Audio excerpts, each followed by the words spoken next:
live stream, a little happy hour, a little dinner. We got an event planned, Q4. Yes. Stay tuned. Yes.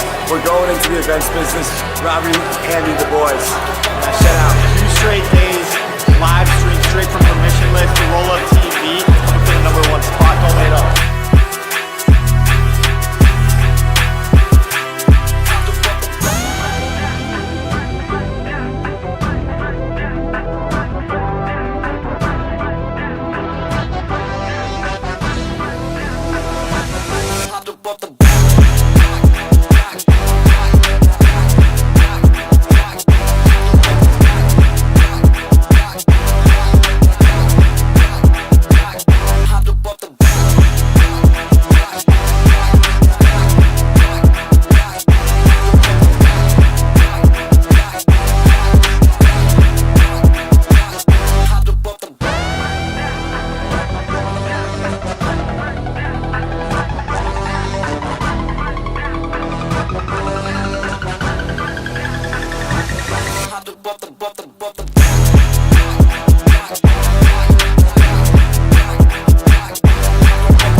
See you around the timeline.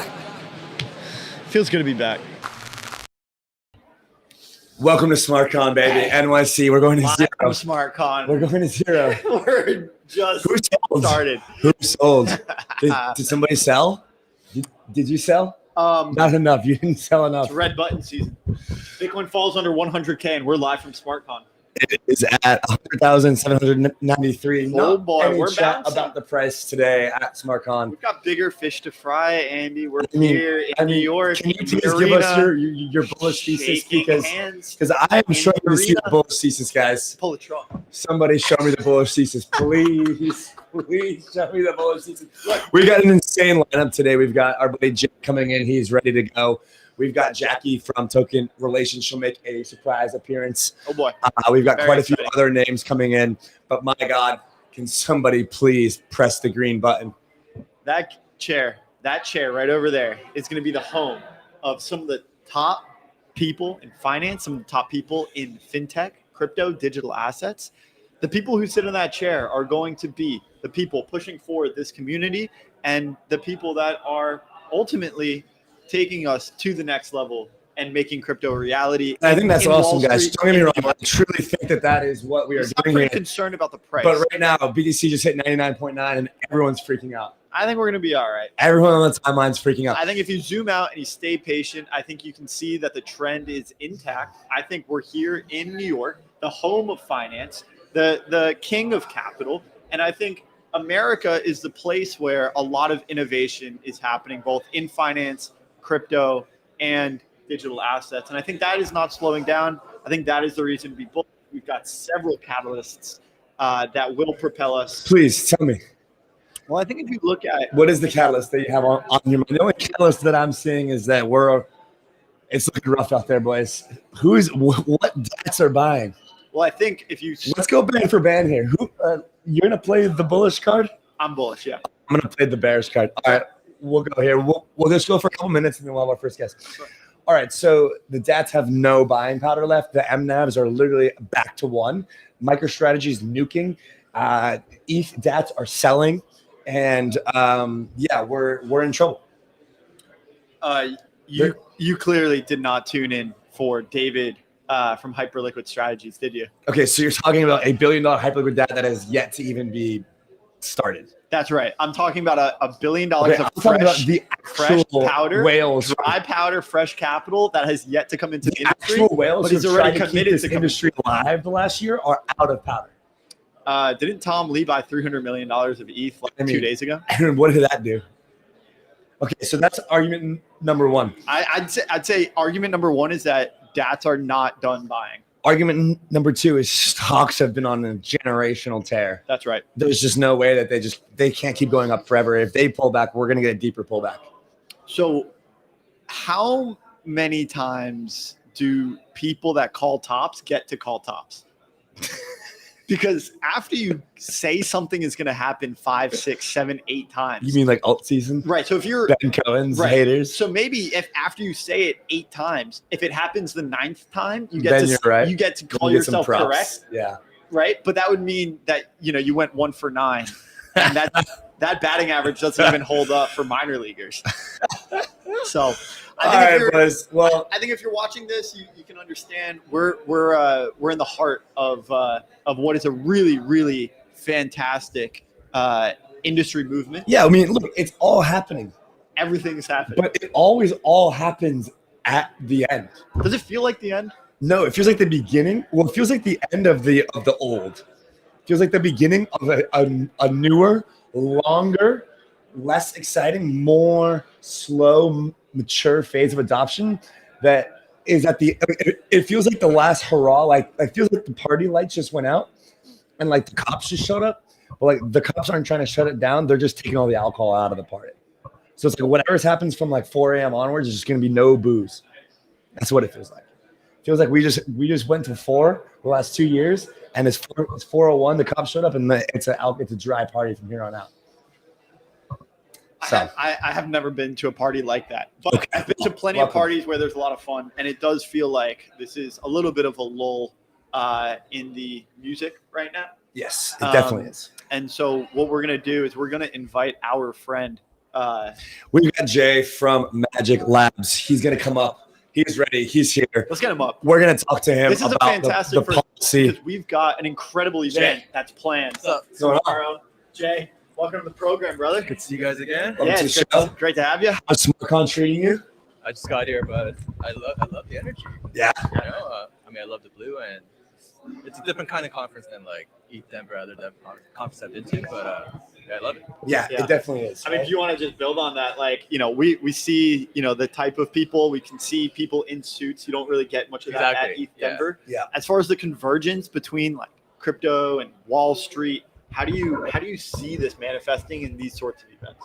I mean, New York is the hub of finance, and I'm really glad to see a lot of projects building like in New York, but also in, like business and finance people like coming in, especially SmartCon, people attending this conference. And yeah, I think people are ready to not just build, but actually participate in like on-chain finance. And that is going to be the new finance, right? So yeah, super exciting. Yeah, we're in the mix. And Jay, I mean, co-founder, president of Magic Labs. Magic has incredible growth and has gotten set up. You guys have 50 million wallets, 200,000 developers. You guys work with the likes of Wallet Connect, Polymarket. I mean, all kinds of great partnerships and industry partners that are out there. I mean, maybe you can just talk about how you've arrived to this point. You guys have also launched Newton, right? Mm-hmm. And so between Magic and Newton, you guys have become a staple of the industry. What has it been like? Maybe just give us a recap as to how you guys ended up here. Yeah, I mean, we started almost 8 years ago, and with the vision of just making onboarding really simple. A lot of people at the time were focused on onboarding like Web3 savvy users, and that was MetaMask and other self-custody wallets. And we wanted to take a different approach and really prep for the next 3 to 4 years. And we built embedded wallets in 2019, and we really started seeing traction in 2021ish when DeFi bull run happened, and then NFT bull run happened, and Polymarket started in I think 2020 or 2021. And a lot of developers that we've been working with, we're seeing a lot of great successes with Polymarket, Immutable, Wallet Connect, and so on.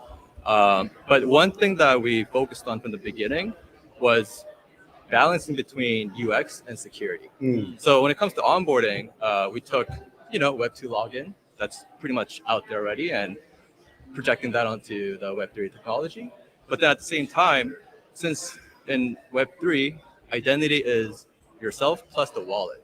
Wallet contains assets. So there needs to be great security while abstracting away all the complexities of using Web3, right? So that's why we built the key management, and then that eventually became embedded wallets. And now developers and enterprises like Neighbor, Forbes, etc., they can easily enable onboarding for the Web2 users. Mm-hmm. However, one thing that we saw was a lot of gaps at the transaction layer. And especially now with RWAs and a lot of finance institutions interested in issuing their tokens, real world assets onto Web3. Plus, now I think when it comes to transactions, efficiency can be really unlocked with AI. Not only can AI make better decisions for you, it can actually perform while you're asleep, and you can also manage like not just one AI agent yourself, but like hundreds or thousands. In the future, it's going to be AI agent and AI agent talking to each other. There's going to be like a swarm of AIs, right? So all that can actually be enabled not just through onboarding, but we feel like security needs to be there first. So we kind of flipped it.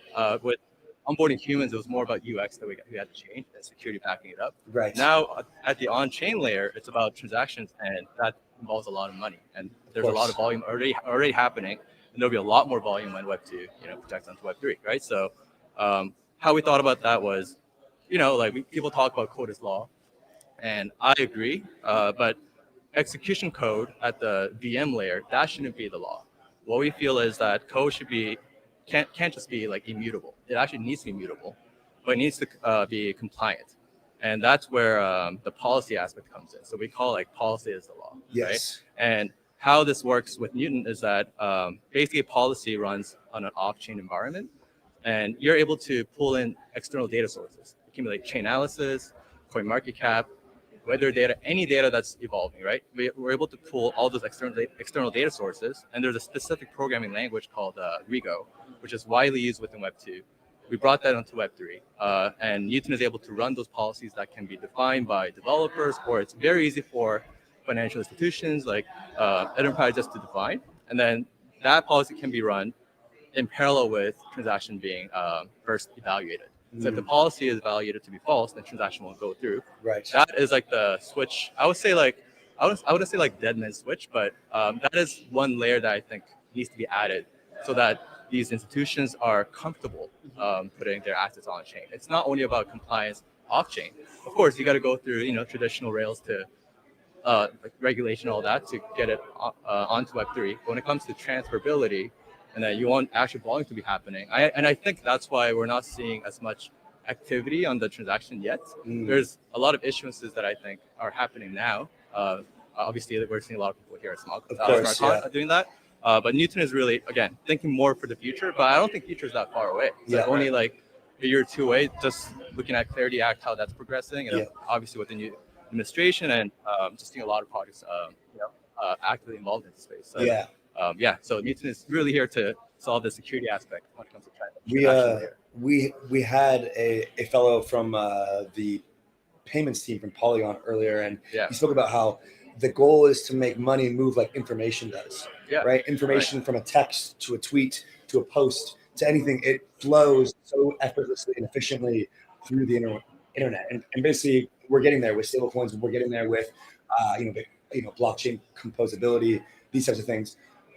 What you're saying is that for this to happen in this agentic future, that there needs to be guardrails. There needs to be a sort of policy around how these flows happen. Because when it comes to human interactions, of course, we can make these. I can make my best judgment of sending money or doing a swap or a transfer. But when it comes to agentic flows, there needs to be this general kind of like layer of guidance, of guardrails, and so. When it comes to, we're at SmartCon, obviously it's RWAs, it's stablecoins, it's all of that. When it comes to, this landscape, this niche, how do you think about policy with regards to RWAs, with regards to institutional clients? What do they need from a company like Newton to be able to actually use these agentic flows as well as just blockchain rails in general? On the off-chain compliance part, I think that's already been solved, as in the infra is there. And it's more about piecing them together to just make issuance quite easy. Where we come in is we believe that there needs to be both off-chain and on-chain policy evaluations happening and enforcement happening. And of course, you can rely on the front end. And obviously, us being a wallet provider, wallets have evolved from just onboarding to adding policy engine, adding like transaction monitoring. So wallets kind of like the core, like a piece now that's been pulling in these other Legos, right? But it's still off-chain. there still can be mistakes that can be made. It's not part of the critical flow. And when the transaction piece comes in, is like, we believe that there needs to be a policy that's tied to the transaction directly. So to answer your question, this is applicable for like RWAs and stablecoins. For example, stablecoins, you can create a pool, like Uniswap V4 pool, that has specific that only gives specific access to like accredited investors or like jurisdictions, and that can be coded into the policy that can be defined through. And then for RWAs, even you may want to programmatically like tokens, right? Not only going through like the TradFi rails, but the future is you want it to be really programmable and really easy to issue and like transfer tokens, and that needs to be on chain. And the other part is we're thinking about interoperability and like smoothness of flow like in mind as well. So when you look at these off-chain rails, it's not interoperable. Right. You know, it's kind of like it's like walled garden, right? Yeah. But when it comes to us, we're building an on-chain protocol that can interact with multiple blockchains like Polygon or like other AVMs, even SVMs and VMs in the future. So I would say from like the builder layer, that's something that we've been focusing on. But on the RWA part, to answer your question again, it's more the on-chain aspect that we're able to provide to this like RWA and stablecoin space. Yeah.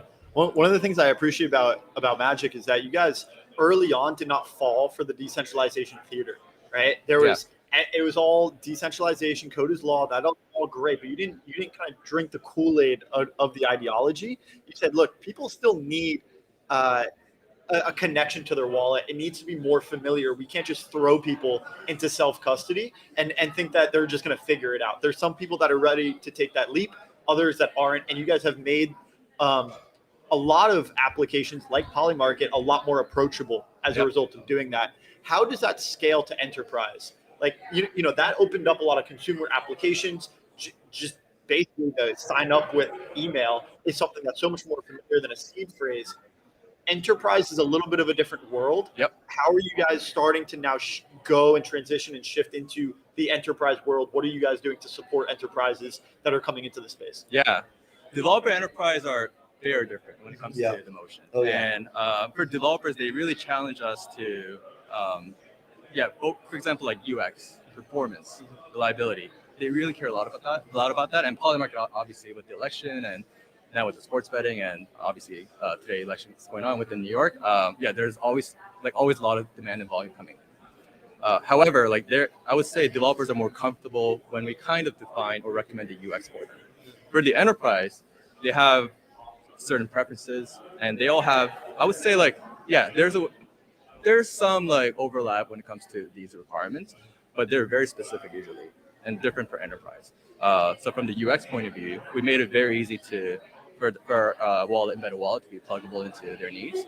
But then when it comes to the policies, before I talk about the policies, enterprises actually want more like a one-stop shop. So it's not just a wallet. They want to be able to, for example, use like node providers and NFT data, like DeFi data. They want that all in one. Right. And they want the composable as well. Of course. And in a traditional off-chain environment or like the business, you know, like working with guys like Alchemy or like QuickNode, and then working with like Morales, etc. Working all as one is quite hard when it comes to running the go-to-market motion. Yeah. Even for building as well. So our learning from that and applying the policy is that these guys want to define policies on their own. They want to be able to pull data sources, off-chain data sources, from the sources that they trust. So there's an option where they can go integrate like chain analysis on their own, or like CoinMarketCap, etc. Right? But what we're really going for is like the ecosystem policies that can pull extra data sources, and we want that to be composable. So it's kind of like a Lego block that we have created. So now enterprises, they may ask for XYZ data sources that can be easily pluggable, and we can provide that just through like our policy engine, right? So we've kind of built it in a way that it's, again, Lego blocks, but very like configurable, so that we're able to support the enterprise. So now, given that foundation, talk to us about Newton, right? Because now Newton is helping to compose and configure some of these AI workflows. Can you just describe how you're going to augment these Lego blocks, this foundation that you described, all of these policies that enterprises can leverage? How will Newton help to coordinate amongst those policies? Yeah, it's really a combination of Magic and Newton, actually. So we spent a good chunk of time last quarter and before to define a full like protocol spec, and then we're pretty close to launching the mainnet. When it comes to composability, configurability, we've really adopted like the DeFi Lego block model, right? And that is ready. But now when it comes to enabling it for the enterprises, that requires both Magic and Union together. Yeah. So the stack that we see is, we call it like the trust stack. The wallet, embedded wallet at the top, that's connected to like a smart wallet, where there's no vendor lock-in, and there's 770 enabled as well. Yeah. And through that is able to adopt the policy engine pretty much through smart contracts, and it's connected to our mainnet, which is built through AVS and Eigenlayer. Yeah. And that three components really define the trust stack, right? And I would say, of course, like everyone's really excited about RWAs and stablecoins, and their cool use cases we talked about. Of course. But we haven't seen like one exact use case nailed yet. And the approach that we take from the builder point of view is we want it to be, again, Lego block driven. So we will always go by that. The other one is we're looking at certain verticals that we can really attach to, right? And that's where we see more verticalization happening within the product level. So what I mean by that is if it's like RWAs, like there's certain data sources that they want to attack, like we can plug that in, and then we can make the DevX a lot better. One thing I want to talk about is also DevX. Like, there are companies like Legion, Echo, they have to integrate these KYC services or address verification services off-chain. Imagine they can just plug in Newton, and they don't need to keep that PII data. I mean, PII data is not stored by them, but still like a token of that in their database, and then we can save a lot of work for developers to go from 0 to 1 a lot quicker too. Yep. Yeah. So we're really tackling it from the builder level. But obviously, when it comes to RWA and stablecoins, like security is so like top of mind, and that's where like when it comes to on-chain execution, it needs to be evaluated through policy. So I can go into details on the tech too, but it's pretty complex. I think we should start our event. Coming to a close here, we have an event tomorrow. Yeah. At the Magic office. It's our third event there.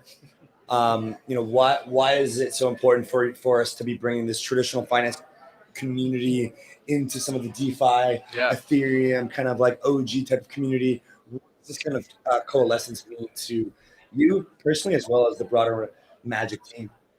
Again, I think it's all about like relationships, and also, gathering everyone that's aligned on the vision. And obviously we see right now people still call it on-chain finance, but the future is it should just be called finance, right? And then I think the people that we are bringing in together, we all care about securing the future together. Yes. Right. And the partners that we have, I'm really excited to be on another panel with you guys. Yeah, it should be fun. It should be fun. But yeah, it really starts with the movement, and I think we're definitely like creating that and part of that. And I think it's always about like accelerating. And before it was more about, all right, we'll build it and they will come. Right. Now I think they've already come, but like, how do we make it even faster?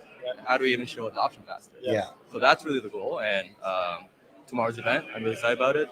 A lot of participants that have signed up. Thanks to you guys too. So it should be a big one. It should be a lot of fun. Guys, if you're watching this, we're hosting a happy hour tomorrow, Wednesday, at 5 p.m. to 10 p.m. That's right. Panel start at 6:30. Yep.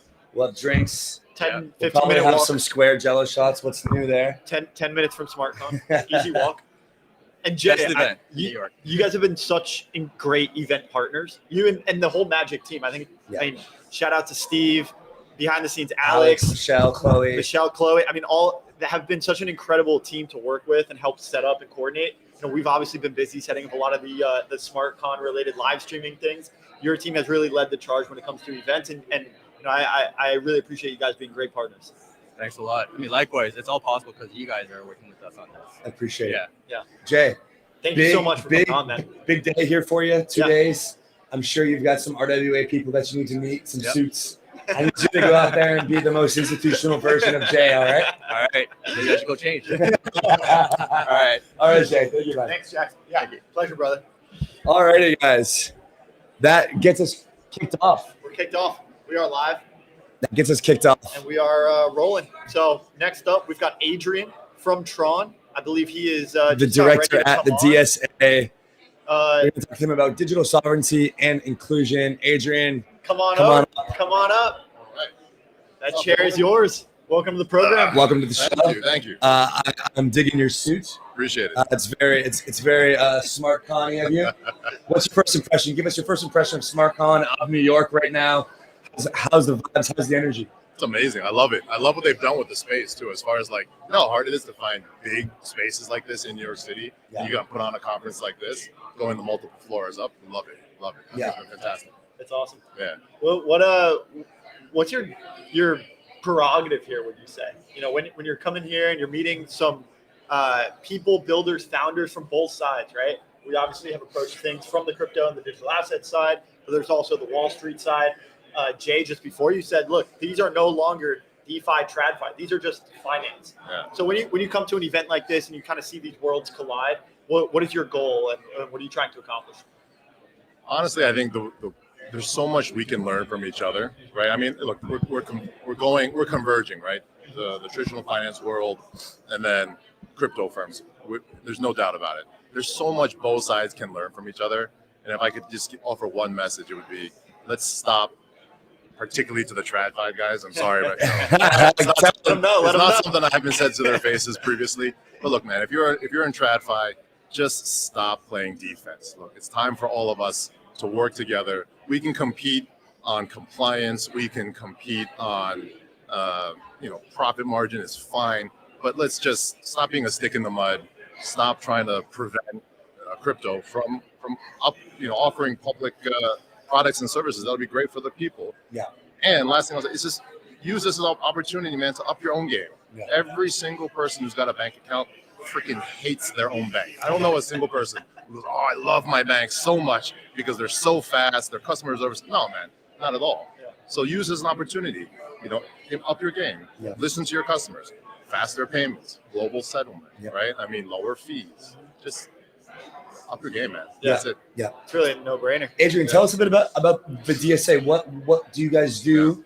What is your role, and what are some of the core objectives? So I founded DSA last fall. We're a nonprofit really focused on education and advocacy on the crypto space.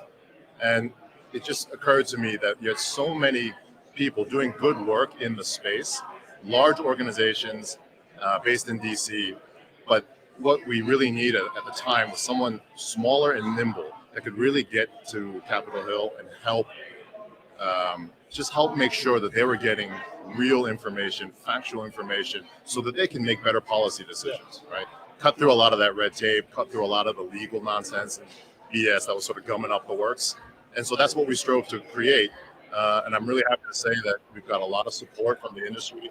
A ton of people have come and offered us everything from financial contributions to educational resources to personnel, inviting us to speak all over the place. So it's been a really warm welcome from the community. So I'm really grateful for that. And I think we've done some pretty good work as well. And we play very well in the sandbox with everybody. Well, you certainly have. I mean, you guys helped shape Genius, which was a landmark crypto regulation. We see the administration talking about it. We see all of the stablecoin issuing companies talk about it, all the infrastructure companies talking Clarity about Act's it. coming up. Yeah. We're very close to a market structure bill. That was what I was going to ask. I hope we get a market structure I'm not bill. sure close is the word, but I'm bullish on it. Well, maybe Well, just we a need status. it. We need something, boys. For sure. And he's a little worried about the We need something, I'm Adrian. working on it, brother. Come on. I got you. maybe you could give us a status update on Yeah. clarity and where are we? Are we close? Are we not so close? What are the roadblocks to get this thing done? So here's the good news, right? I think everybody in the industry, by and large, is somewhere between neutral or pessimistic, right? Okay. I'm That's actually the good pretty. news? The good news is I'm optimistic. Your The good news expectations is are low. You can have- the good news is I'm really bullish that we're going to get clarity done next year, Q1, Q2, not this year. But the reason why I'm really bullish is I can tell you for a fact, I know for a fact that there are legislators on both sides working together, bipartisan, across the aisle to come up with responsible and ethical policy on clarity. They're talking to each other. Dems know the Republicans' issues. Republicans know the Dems' issues, and they are really working in good faith. Could you just pigeonhole what the issues are? Like on either side, just real concise. What is the Democrats' issue? What's the Republican issue? So it falls along party lines. And this is a gross oversimplification of it. Yeah. But in the interest of time, I think the Dems are always pushing for more consumer protection, right? Okay. Not a bad, it's a No, good of thing, right? course. We all want that. There's a lot of fugazis at times. Exactly. And the Republicans are kind of more about speed and choice, a little bit more on that libertarian side, right? They see this as a force for good. So we got to meet in the middle, right? Both there's and we forget about the Elizabeth Warrens and I don't want to name names, but like let's put them aside, right? Let's just talk about the people who are really acting in good faith here. We just have to find that common ground in the middle, address everyone's concerns, and that's really what DSA was. That's how we were effective with Genius. Everybody was working on it. Props to the Digital Chamber, Blockchain Association. Everybody did a tremendous job on it. DSA, we were able to get into certain tactical legislators' offices and just kind of focus on a few key people and help them get across the finish line. Wow, incredible. So you're optimistic in the sense of that this Market Structure Bill and Clarity Act, is within a shorter period of time than most would expect. Yeah, I mean, yes. It's hard to say like actual time frame, but just generally speaking. I don't want to make promises on a specific because I know date. Brian Armstrong's been up there working at it hard. He's been, doing his video selfies about it. I know that they want to get it done, but I just don't know. Is it the government shutdown that's been holding it back? That's a big part of it. Yeah. I mean, it's like watching a tennis match. It's just like the things going back and forth, and like. Yeah. And one day you wake up, you're like, okay, we got this, we're going for it, and then something happens, you see it on X, and then boom, all momentum stopped. But like I said earlier, you put all that aside, the people who are really in charge of this, they're working on it. Yeah, they're working on it as we speak. Okay, and which types of projects do you think will be, or like companies, let's say, will be the most rewarded if this passes quickly, or when this passes? Is there a certain company that's been squeezed or restricted, or a certain sector that has not been able to flourish? Talk to us about like what the ramifications of this will be for certain sectors. One word: innovation. Okay. It's the innovators that have been crushed by this, right? Because how can you play a game if you don't know the rules? Right. So everyone is fleeing you, and not only that, not only do you not know the rules, but if you break a rule you don't even know, you go straight to jail. Right. No $200. You know what I mean? Do not. No warning. No warning. Don't pass go. Don't pass go. Yeah. Just straight to jail. Yeah, that's not good. Right? You're not rolling doubles to get out of it. That's why it's frankly insane to think that the Democrats are advocating for consumer protection now, but the regulation is what is consumer protection. 4 years ago, there was no regulatory attempt even being made. So to say that, now we want consumer protection far and beyond the regulation that we're putting forth. Where was the regulation back then? Where was the consumer protection back then? There was no rules of the road. It was complete Wild West. So putting that aside, you guys. Timing leaves something to be desired. I'll give you that. Yeah. It's really, that's what else is there to say on that? I mean, moving beyond the United States, I think you were also part of the UN General Assembly. And I think that's an important thing to bring up. We saw industry leaders like Justin Sun from Tron really advocate for the work that you guys were doing. Maybe you could just explain how that has been going. What was that like when you were speaking to the General Assembly? And really speaking beyond crypto, it's really about digital sovereignty. So maybe you could just tell us, what you were doing there and what you were trying to bring to the table to make sure that we emphasize and focus on at a global level. Sure. First of all, it was an amazing experience. To speak to an audience like that of people who are really engaged in this issue.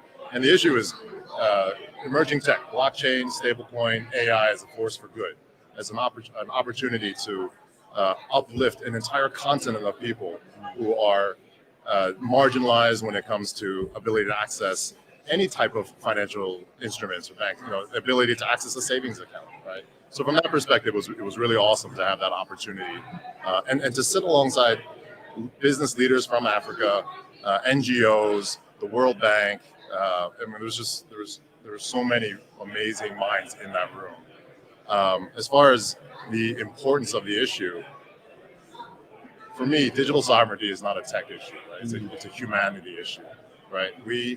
I think it's not a stretch to say, and this is the definition of digital sovereignty, it's about control, it's about choice.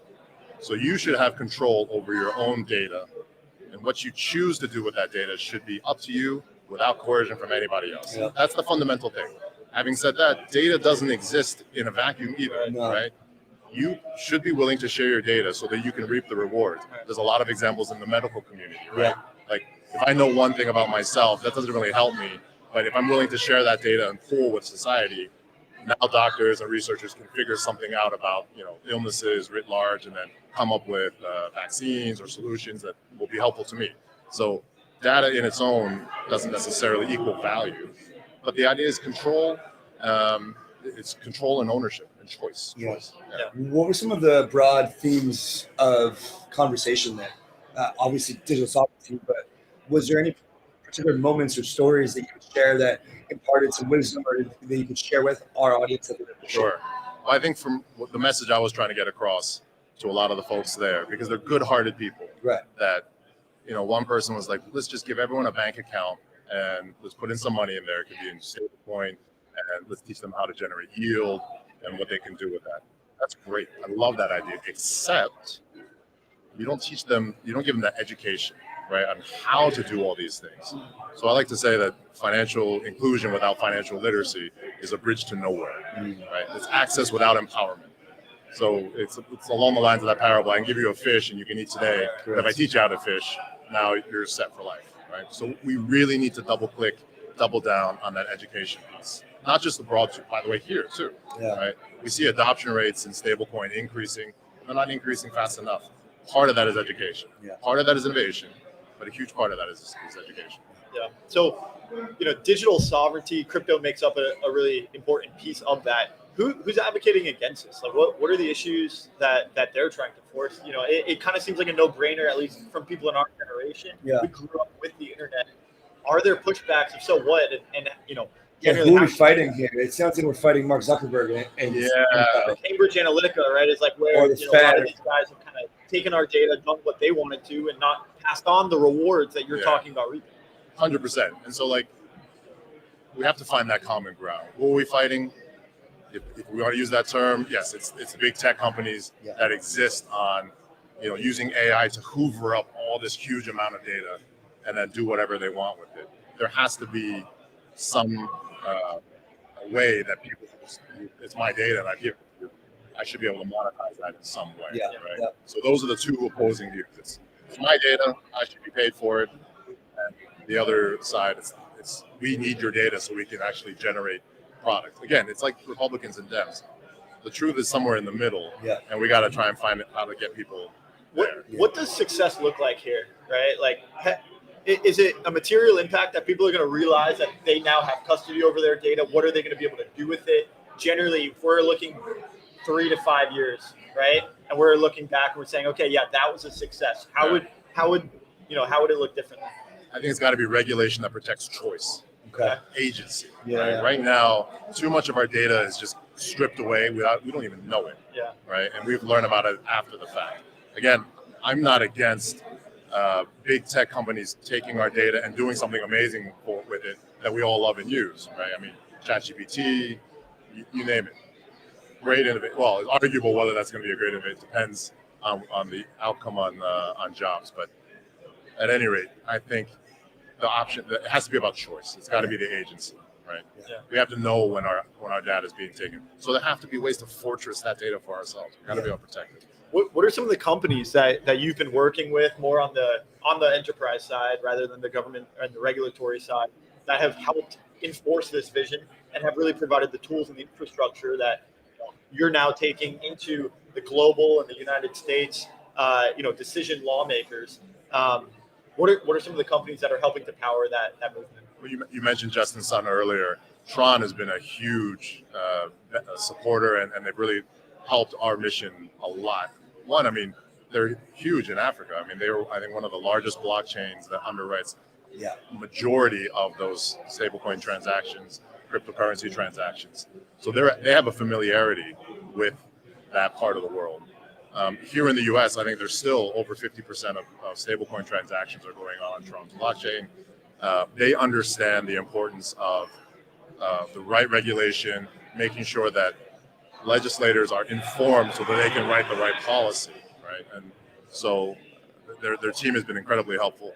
I know that they have an initiative called T3FCU, which is that financial crime unit, where it's them, it's Tron, Tether, and TRM Labs working with law enforcement agency to identify bad actors, freeze assets, and ultimately refund them back to victims. So there's that recompense for the victims, which is amazing. Yeah, Adrian, when you're looking at the kind of landscape of digital assets as it is today, we're really in this kind of maturation phase, right? We're in this phase where we're at SmartCon, S&P Global Ratings agencies here, BlackRock is here, folks like yourselves with DSA is here.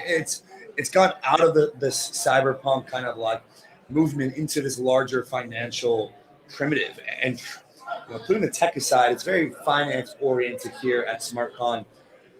When you're looking at the kind of phase that blockchain is in, what would you analogize it to in the broader internet or tech boom, right? Like where are we in in the 2000s or the 2010s?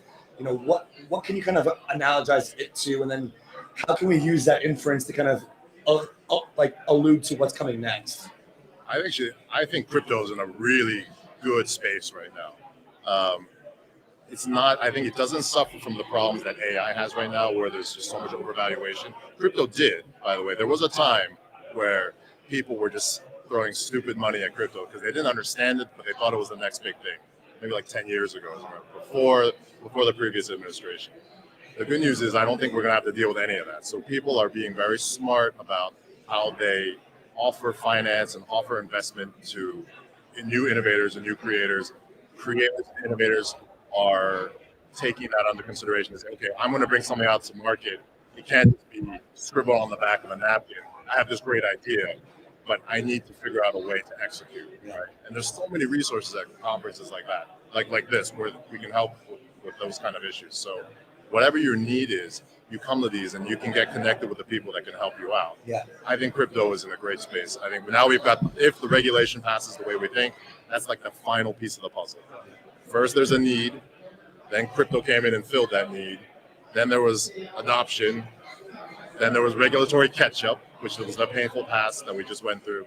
And now it's like lights out. It's innovation, mass adoption. I mean, the future is bright. Do you have any stories of like DC lawmakers, regulators? Is there any behind closed doors things that is just like, piqued your interest, kind of makes you think twice about what's going on? Is there anything you can share about, a particular personality or anything that happened that was a little bit quirky that maybe we don't really get to see from our perspective? I had a friend told me, she knew I was moving to DC. And I was like, yeah, I'm going to go make friends and try to ingratiate myself into society and make friends with lawmakers and blah, blah. I kept using the word friends. And she goes, you want a friend, get a dog. Yeah. In DC, it's watch your step. Yeah. Right. And then the other one I really liked was Dems will stab you in the back, Republicans will stab you in the front. But either way, right? I mean, You're getting stabbed. You're getting stabbed. Yeah. So, I mean, the truth is, it's not that far off. It's really interesting. It's really exciting. Politics is a totally different animal, but you got to have the stomach for it. I could tell you a lot of stories, but I don't want to incriminate. Yeah. Maybe after clarity passes. Off there. You buy me a drink. I got you. All right, we will. Thank you for your time, man. Of course, man. Yeah. Pleasure. Pleasure. Thank you for a great conference. Appreciate it. Yeah. You too. Keep it up. All right. Which way are you getting stabbed, Rob? You getting stabbed in the front or the back, bud? Pick your poison. Buddy, I'm holding the knife. Let's get rolling.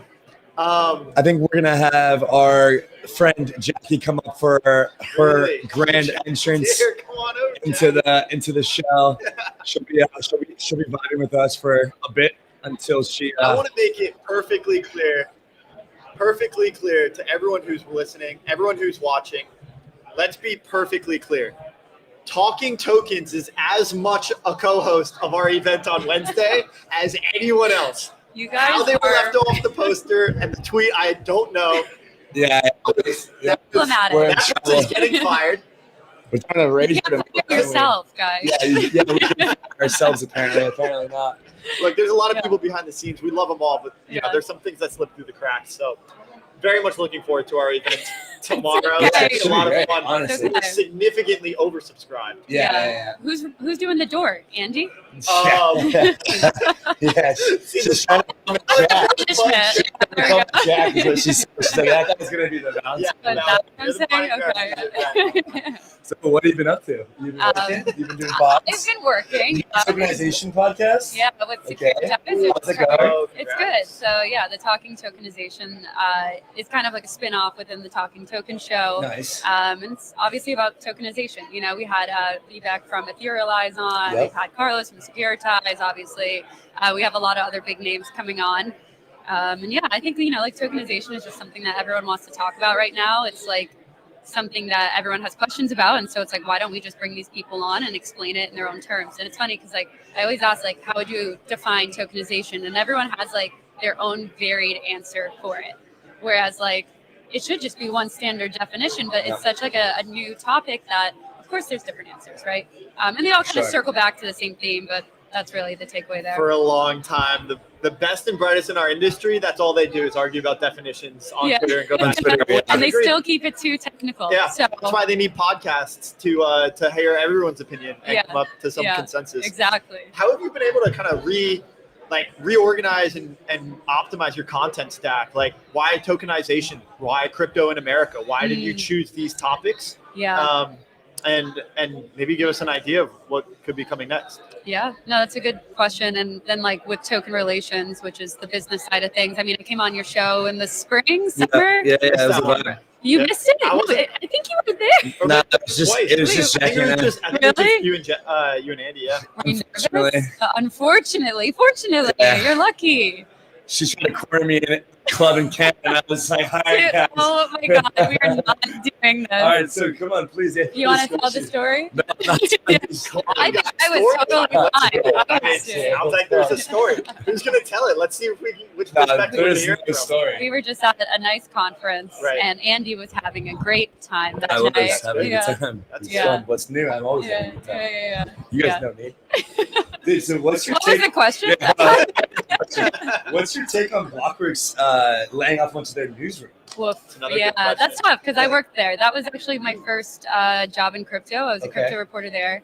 I was the third hire, me and 3 other people. So you could be like third, fourth, or fifth, honestly, depending on how you think about it.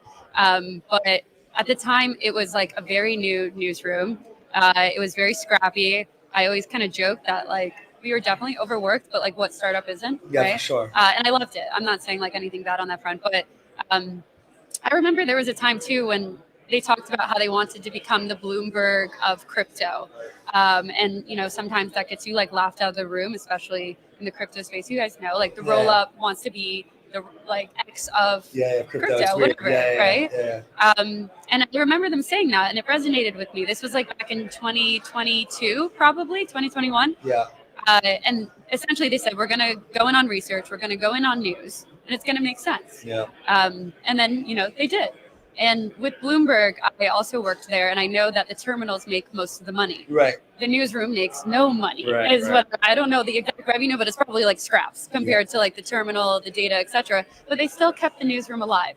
And my take on this is that you should keep the newsroom because it's your brand, it's your reputation, it's your, everything on that line. Like Bloomberg terminals wouldn't be as like cool and popular, in my opinion, if they didn't have the reputable newsroom that's backing it.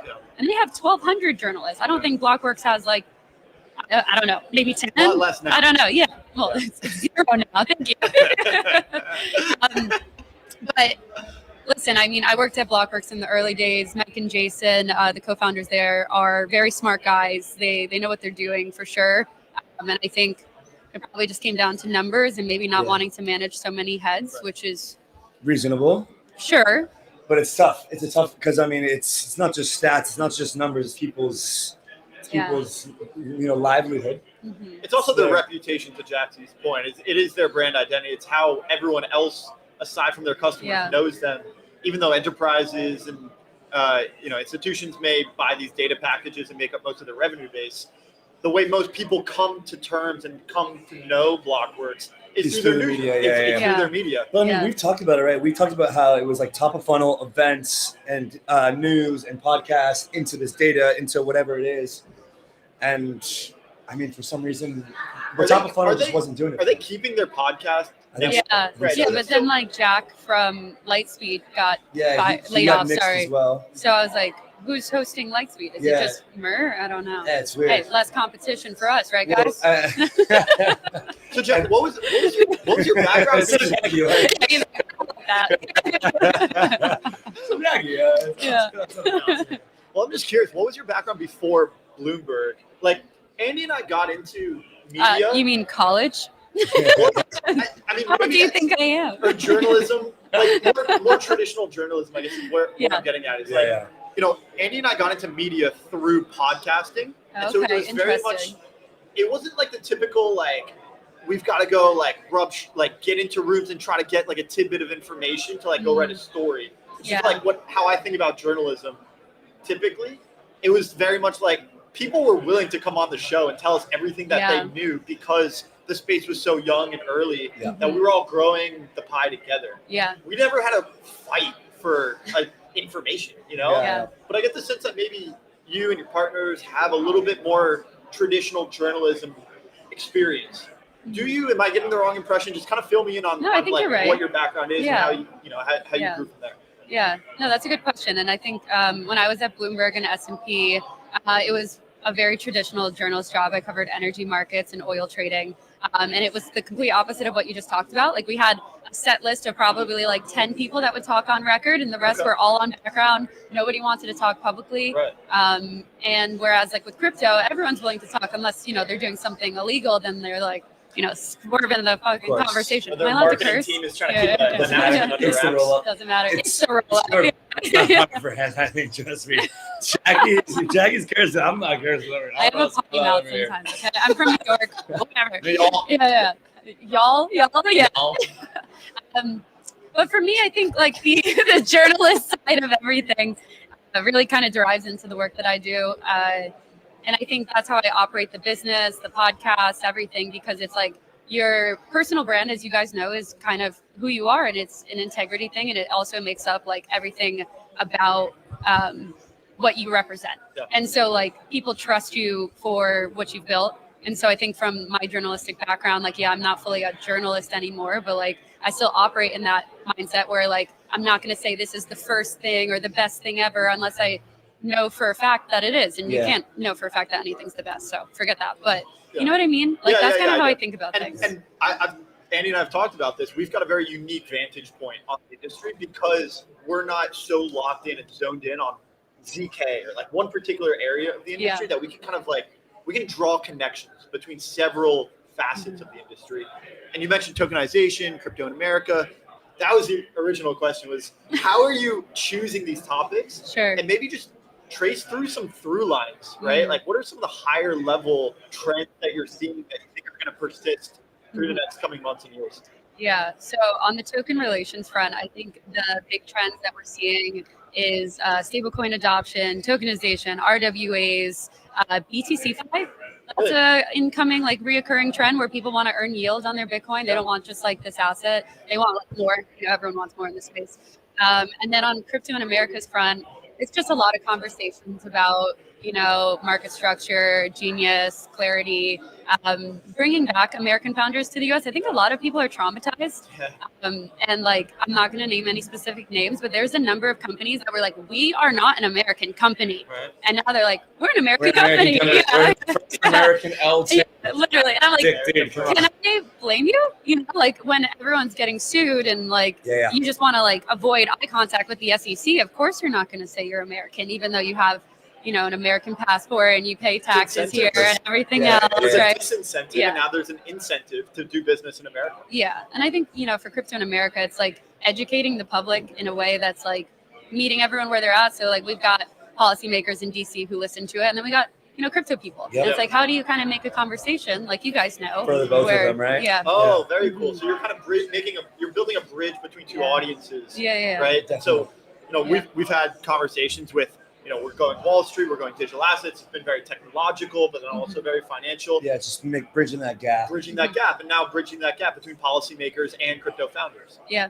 What is it like working with Eleanor? She's like crushing Twitter. Like I love Eleanor. Whenever I yeah. take breaks on Twitter, I'm like, damn, this girl is just gonna. I know keep she's crushing. always Like, working at her us, yeah. engagement is just unreal. Like, how does one get 50K Yeah. like or views on every Yeah. single tweet? She's got a loyal following. Definitely. I've definitely gained a few of her followers, so shout out to them. Nice. Love you guys too.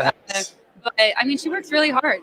Like we were at a dinner last night, a media dinner, and someone did ask her, like, how do you get so many scoops? And she's like, I just, I'm well connected. Yeah. And I mean, you guys get that too. People Yeah. come on the show, you get amazing guests. Yeah. It's a product of like the fact that people like you and they want to share information with you. Mhm. And I think That's she's what done it a is, really right? good job of it. Yeah. Yeah. And when you So- say it's that network that she has, or Mhm. is there some is it the way she packages the information that she gets, right? Mhm. Because we have people come on the show. You're right; they give us information, but it seems like maybe it doesn't extend because it's not as scoopy, right? It's not as exclusive, or it's not packaged that way. Maybe, but Yeah. she's also honed in on such a specific niche. Yeah, that, so she such a is good the niche. person She's that for person, yeah. policy, Yep. DC things, anything on that front. Yeah. I think if she tweeted something about like ZK, like we were Yeah, joking about, she'd people be would be like, "What the?" hell? It would not. Yeah. And she's like, smart across a bunch of different Yeah, topics. yeah. But like when you specialize in something, you become known as that person Correct. for that. Correct. Right. Correct. So Okay, guys, we have our next guest here. Jackie's gonna vibe with us if she wants to stay and do a couple interviews. I'll hang. We'll squeeze a bit. Do we have another microphone here? No, but we can just do 2-on-1. Okay. I think it should be all right. All right. Sure. Let's just take a quick standby, and we'll be back in just a sec. And we'll be getting our next guest up. So quick break, guys, and we'll be right back. Please give us the rolling. Hi for a Sometime minute. Help the boy out, Leo.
What's going on, Dan?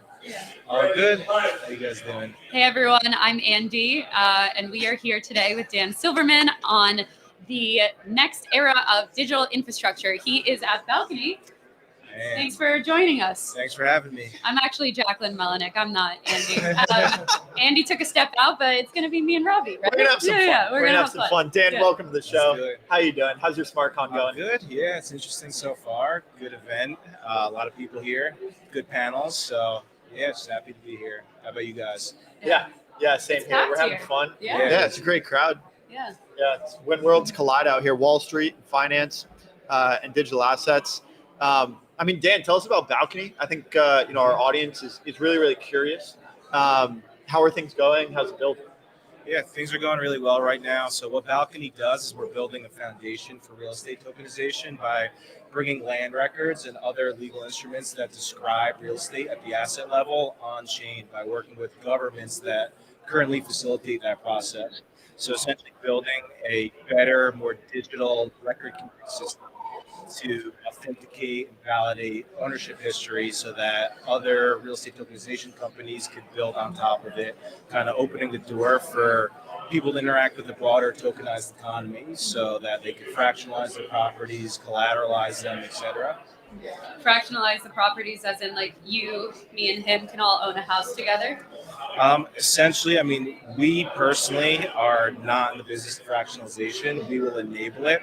But when you fractionalize a property, you're democratizing access to it. So you could essentially invest any denomination of money into the property. One of the biggest issues with real estate today is one, it's hard to get started because it's very capital intensive. And two, if you're a real estate owner, it's highly illiquid. So fractionalization solves both of those issues because it allows anyone to invest any amount. You can invest $1,000 and get your proportionate share of the property and your proportionate share of the net operating income. And then for a real estate owner, it allows them to have better liquidity because you don't have to sell the whole property fee simple. You could sell shares of it. And what kind of property rights do I have as a fractional owner of a house? Can I rent out a single room of the house and Like an Airbnb, yeah. Right. Yeah. So there would still need to be a managing member of the property. So that would be written into the smart contract of who governs the property. But typically, if you're a small investor, you wouldn't have any rights over that. You may have some kind of governance over like voting on things like that, but there would still be someone in charge. And when it comes to kind of like the adoption of these things, are you having conversations mainly with like conglomerates that buy a lot of properties, like Zillow? What is kind of the category that you're targeting here? So us personally, our lane is bringing the government record keeping process on chain. So we're working with governments, local, state, and county governments.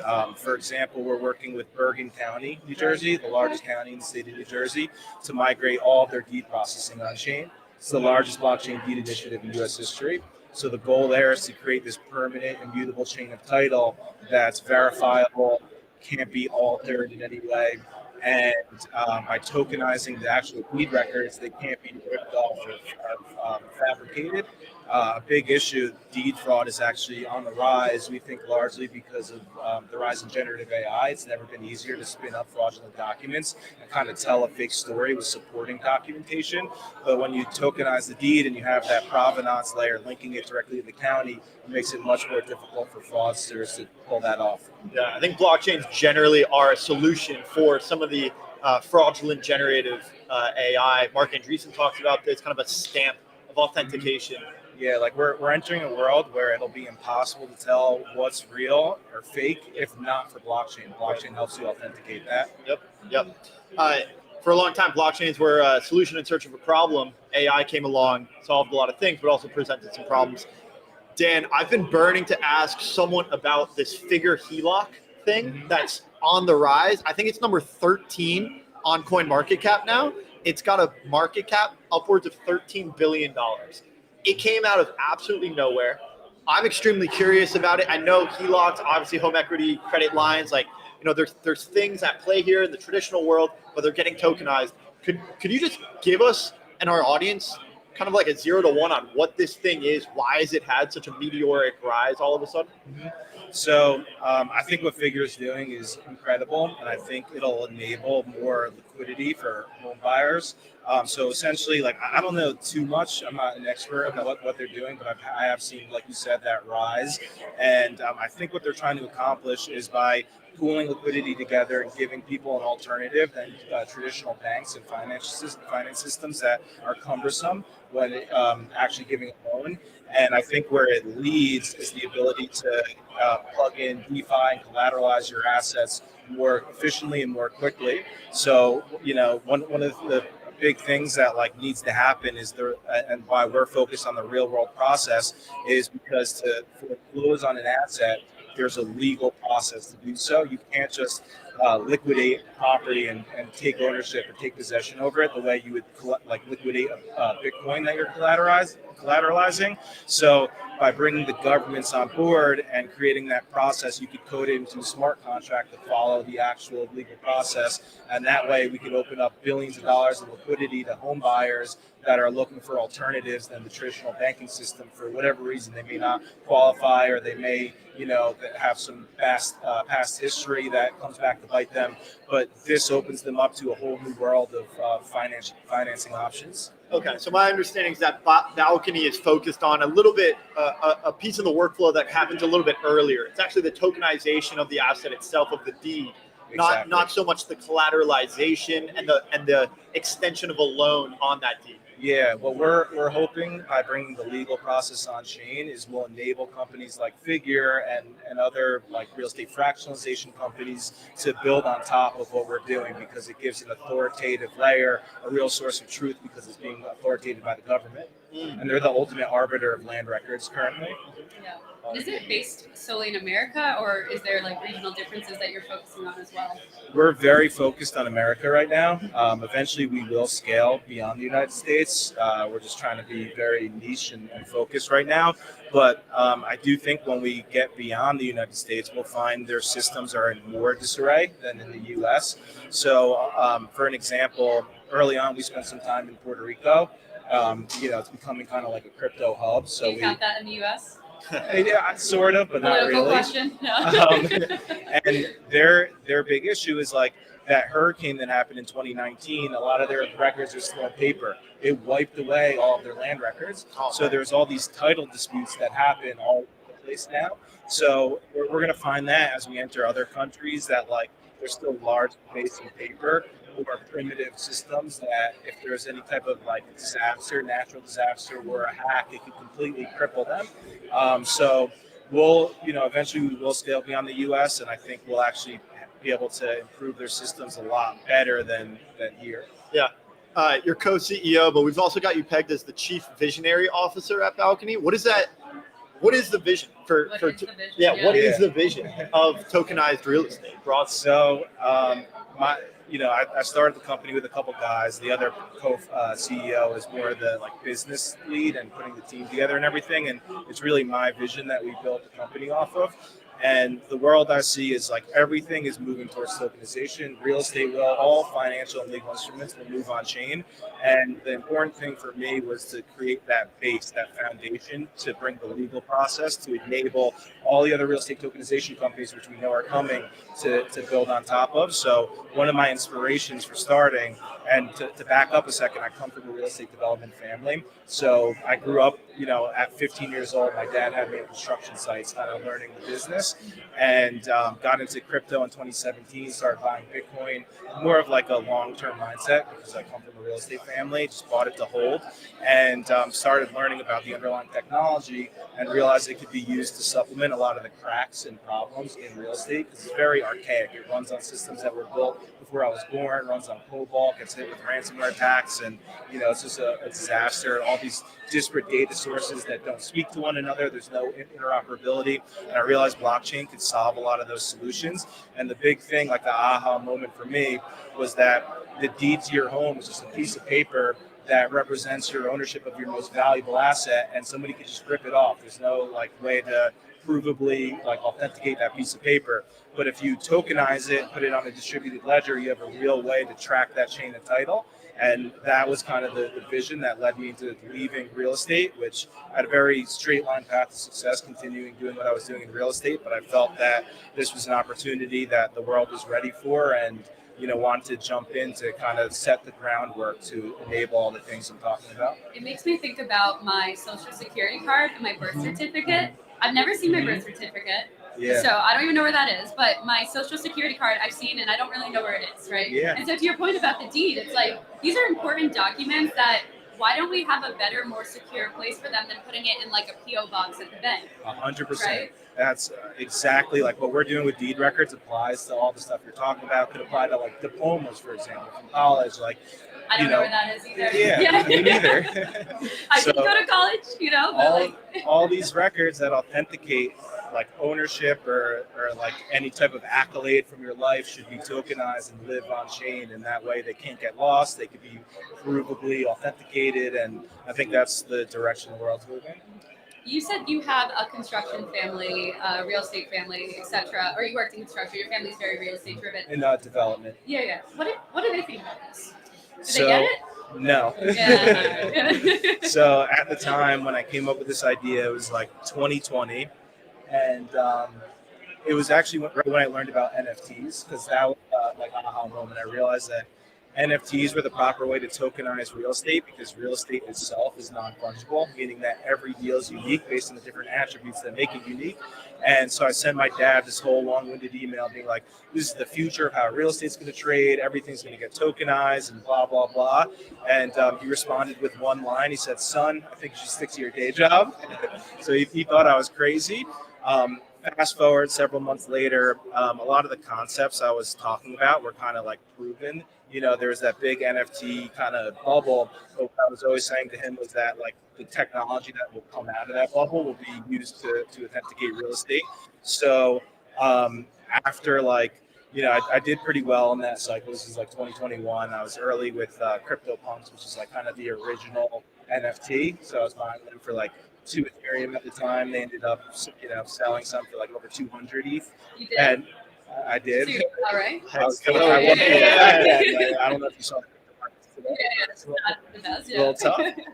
But anyway, like when that happened, my dad called me up and he was like, honestly, I may never understand what you're talking about, but clearly you do, and you were right about this. And if everybody saw it the same way as you, there wouldn't be an opportunity for you. And he said, similar to when he started developing real estate in Hoboken. Hoboken was a bad area back then, and he just had a vision that people are going to get priced out of Manhattan and come across the river to New Jersey and to Hoboken and Jersey City specifically. And he said if everyone saw the same thing as him, they would have bought the properties before him. And said, it's a similar thing, like you have this vision and you got to run with it. So he kind of did a 180, still doesn't fully get it, but he's given it his blessing. Yeah. Both my parents from New Jersey. My mom from Parsippany. My dad in Atlantic City. How are you going to turn this partnership with Bergen County into one that's scalable and scale to multiple counties, cities, states? Mm-hmm. Yeah, so we're trying to create a standard that other counties and other states can replicate. So we've already had a ton of outreach from other counties throughout the state of New Jersey after the Bergen County announcement, and other counties throughout the entire country. So we had counties in California, Texas, Florida, Pennsylvania all reach out. We're also working in Wyoming, which is the polar opposite in New Jersey, but they lead the nation in blockchain adoption. So we figure if we could find a solution that works in both Wyoming and New Jersey, it's something that's replicatable and scalable. And we started working with organizations like PRIA, which is the Property Records Industry Association, that was huge when it came from moving from paper to digital. So they wrote the standards for all e-file submissions, and we want to work with them to write the standards for blockchain-based system of record that we can help scale across the country. Throughout New Jersey, we're also working and speaking to legislators to kind of change policy to incorporate tokenized deeds as official records of ownership. And we're working with the Blockchain Task Force in New Jersey as well to also do the same thing, use Bergen County as a case study to see if we could scale throughout the state and then beyond. Very cool. You guys recently launched a partnership with Chainlink. We're at SmartCon. Can you just tell us about that partnership? It's the Chainlink runtime environment. That's something I'm not as familiar with. Maybe you could just describe what that is and how it helps to enable everything that you've discussed here with the real estate market? Yeah, so basically we're partnering with them to bring the data on in a verifiable way. So every time we bring government source data on chain, an independent chain like Oracle will act as an independent validator of source provenance and data integrity. So basically the way that you could look at this data and know and not have to trust balcony, and know that what you're looking at is provably authentic, you have the origin, you know it hasn't been tampered with, that's where Chainlink and their Oracle network comes into play. Very cool. Has Chainlink done anything like this before? I believe so. Yeah, I think like they've done it with like major institutions like Swift and Oh no, I meant on like the real estate side. on the real estate side. No, I don't believe so. I could be wrong, but I think we're the first. Yeah. Balcony. One of a kind. Yeah, there we go. Dan Silverman, thank you so much for coming on, man. It was an Thanks for absolute having pleasure. me. Yeah. Appreciate it. It's a really interesting industry to see the real estate market. It's obviously a huge industry. Bringing it on chain is going to bring another bulk of assets here and ultimately make all of the other parts of the tokenization movement even better. So That's the goal. keep up the good work. Thank you, brother. See you again Appreciate soon. it. Take care, guys. Thank you. Thanks. All right, Jackie. Learn a little bit about real estate. Do you know where your birth certificate is? My birth certificate. That's my. I just hung up my diploma. I've been graduated from college for. You went to college? I went to college. I got a math and a philosophy degree. I had to get 2 to make up Smart. for this guy. Oh, okay. Yeah, that way. Did you guys go to college together? Yeah, we did. We met freshman year at University of Florida. At UF, yeah. Yep, the Gator blockchain Jackie club. sandwich now. Yeah, I Said jumped that out. to Dan. That would have been weird. You're on one today, huh? Feeling good? Yeah. Yeah, that's good. It's like once the lights come on, Yeah. Yeah. Are you ready to moderate that panel tomorrow? Which one? I think you're moderating an I'm RWA moderating panel tomorrow. 3. They're Oh, putting no, me to work. at our event. Oh, at our event too. Yes, Yes. That yes. one panel. Yeah. Yeah. I think we've only got 2 panels. So how are you guys feeling about the markets today? Where are we at? Not looking good from what I saw. My phone keeps giving me alerts of it's like down another percent, down another percent. Yikes. So yeah, you guys Wow. saw anything or ETH, we're all in this 32.52. together? You know, a little steadily here and there. Wow. 32.50 on ETH. That ETH chart looks ready to go to 0. Are you an ETH hater? No, unfortunately, I'm a holder. Yeah, I get the pain. Yeah, I don't know, guys. I mean, Just another day. the thing about media is that like the business is so reflexive that these, like, if we go into a slower period, then things just slow down so much, and it's hard to cross that chasm. Like, I think we have a bit with the Rollup this time, but like, you know, You really came on here. Jack and I had a flood. 2026 is a bear market. It's not going to be good for the boys. Asking about his birth certificate. Where's your birth certificate? I don't know. See? How was that? You American? Yeah, I'm actually Canadian. Really? Yeah, my parents were born there, Oh, but I was born here. bearish. Bearish. I'm a nice guy. I'm a gentleman. Yeah. Yeah. Yeah, I don't know. I think about that. I think it was like a Reddit thing or something that showed that guy that kept calling the market tops and bottoms from like, I think it was over 1,000 days and then like 365 days about. You know that It's image I'm very talking about? precise. And when I saw that, I was like, I think this guy is crazy, but I also think he's right. Yeah. And it was like the top for Bitcoin, and ever since then it's been going down. But if it's true, we only have like a year of this. Right. If it's Yeah, true. I think this bull market was very different. Well, this bull market was just very different than previous bulls. Like generally, it's just like, Yeah. I don't know, it's just not the same. So you would anticipate that the bear market would also be different. Jackie asked if we sold. Did you sell?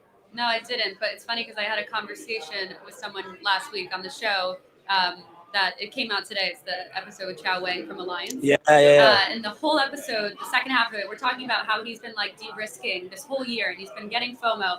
And at the end of the conversation, I was like, yeah, you're making me like want to sell. Like now I have to go sell some stuff. And then you say that and then you forget to. And now I'm like, dang, I should have sold. Yeah, when it was story of my slightly life. higher. Yeah. Yeah. So should have sold, should have bought, whatever. Not Yeah. financial advice. No, I but just think it's as my tragedy. Yeah. long as you have a long term and like a long enough time horizon, it's fine. Yeah. I mean, I just really don't sell. I'm just Yeah. loyal. You're just which loyal is to the game. maybe- Yeah. Did you go down the risk curve at all? Yeah. Do you own any altcoins? NFTs or anything? I have NFTs that have been given to me. I don't really buy NFTs.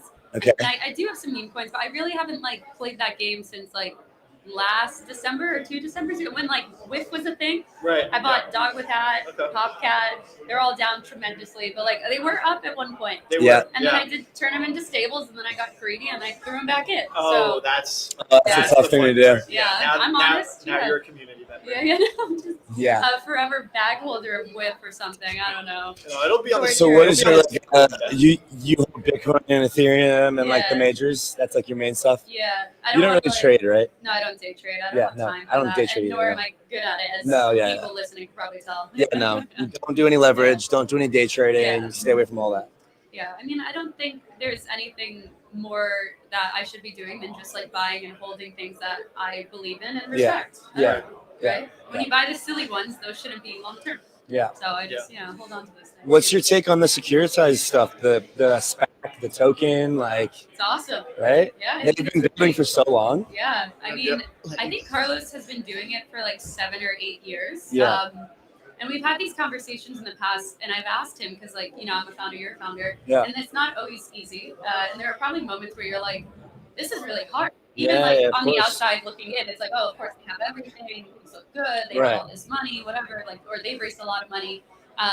But he talked about how for so many years it was just like a grind of all these doors getting shut. Yeah. And the first like domino was BlackRock. Yeah. And then it's kind of, and I totally get that with like my own company. It's like, we work with a lot of major L1s, L2s, protocols, and it's like almost like people want to work with them as well, You're or right. be seen alongside them. Of course. It's like a mental, psychological 100% it is. Yeah. thing. And like, sure, we run a great company, but and same with Securitize. They run a great business, Yeah. but when they got BlackRock, a bunch of other people were like, all right, fine, you work with BlackRock, we'll work We'll work with with you you too, guys, right? yeah. And I'm sure the conversations were a bit more serious than that. For sure. But like, the reality of these things sometimes. It is. And I think they do really great work. There's other platforms out there that do similar things, but I'm loyal to Securitize. They're Nice. a friend of the show, friend of the company. And Yeah, of course. Same with you guys. And I think what they're doing is really great. And I think, the IPO market for crypto is really big. Yeah.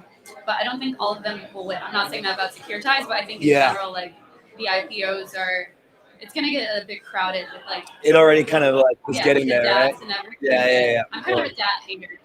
Are you? Yeah, honestly, Yeah. I'm not against you on Yeah. that. It's just kind of, but then again, I don't know. It provides this public exposure to the markets that But a lot of who people are wants looking for. this? I'm not sure who's buying like That's what I'm Flora saying. Growth Corp Yeah. instead of just like buying the ETH ETF. Yeah, that's what I'm saying. I mean, there are a few DATs out there that I've, spoken to, and I'm like, okay, you guys actually have like a vision, Yeah. a strategy, etc. Like, I respect that. But then others, I'm just like, what's the demand for this thing? Yeah, I don't know. yeah. That's for them to figure out. Guys, we're gonna take a quick break. Let's go on standby, and we'll be back with our next guest. I think it's Andy from Hyperfi. So, see you guys in a few seconds.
Happy bear market. Happy bear market to you too, Andy. So, The fuck is going on? Here we go again. How fast does that happen? Yeah, I mean, because like, okay, so we knew that the debts were gonna run out of like buying power, that's right. but like, it just came quicker than I think a lot of people thought. Yeah. I think there's always an accident that seems to trigger these things every time. Like in 2022, we had Luna, then FTX, and then there is dead bodies start coming out, and they're under selling pressure. So there is a lot of leverage, right? So crypto is weird in the sense that in equities we had one Great Depression. Yeah. In crypto we get a Great Depression every 4 years. Yeah. Right. So we have like massive credit risk. Yeah. And in a bull market there is no credit risk, right? Yeah. All the loans are honored and people pay back their debt, or you don't care if they drag you and they never pay back. But now you get a bear market and you have all these funds whose bodies are coming out of the Binance liquidations, right? And the problem is that there is this DeFi.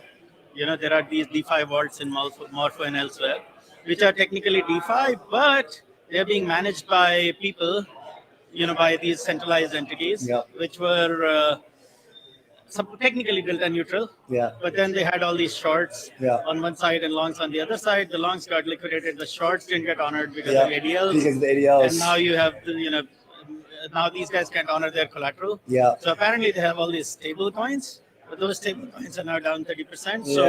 So there is this, we have seen this in traditional finance all the time, right? So I was there when LIBOR happened.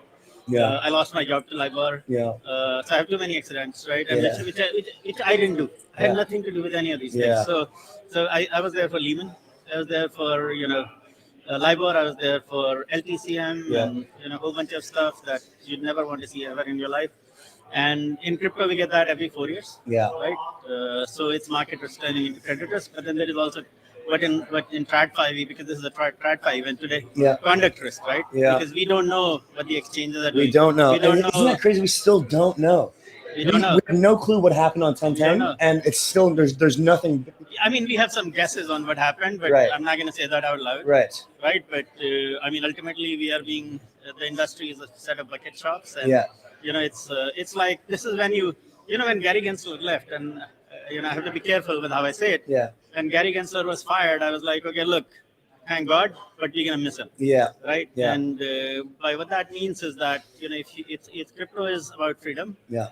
But then there is sometimes too much freedom. Yeah. So exchanges can do whatever they want, and they can set whatever prices they want. They can liquidate whoever they want. And it's not really a sustainable market structure. So now we are, we're facing the consequences. Clarity Act proposals. Right. I hope all of this shit will give A16Z the power to push through some sensible Clarity Act proposals, because the other VCs are not supporting them. No. Right? Paradigm and all these guys, they're still looking for a lot of freedom. Yeah. Which is not good for anybody. No. So I'm hoping that the disasters that we are experiencing now will set the industry on a good path by getting some solid Clarity Act proposals, and also Genius Act, right? Yeah. Now you can see why they're pushing back on interest-bearing stable coins. Yeah, seriously. Right? Yeah. Because you don't know how the sausage is made. Athena's TVL has gone down by 7 billion.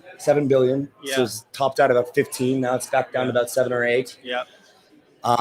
Maybe closer to 9. I mean, the thing is, though, we didn't have the same amount of leverage this cycle that we did last. There was no Genesis. There was no Voyager. There was no FTX. There's no Celsius. Like there wasn't the same amount, right? So no. There was worse. So I think we haven't seen it yet. So we haven't seen have you seen MicroStrategy? Have you heard of Yeah. So they have equity. Have you seen that chart? But there is common stock, right? Common stock is common stock. I get it, and it's all funded by convertible arbitrage, right? So you have Bitcoin volatility, and Michael Saylor is effectively selling all of these, call options to people. Yeah. Right. So and when you sell call options, embedded call options, a lot of bad shit can happen. We have seen this in, DATs before crypto.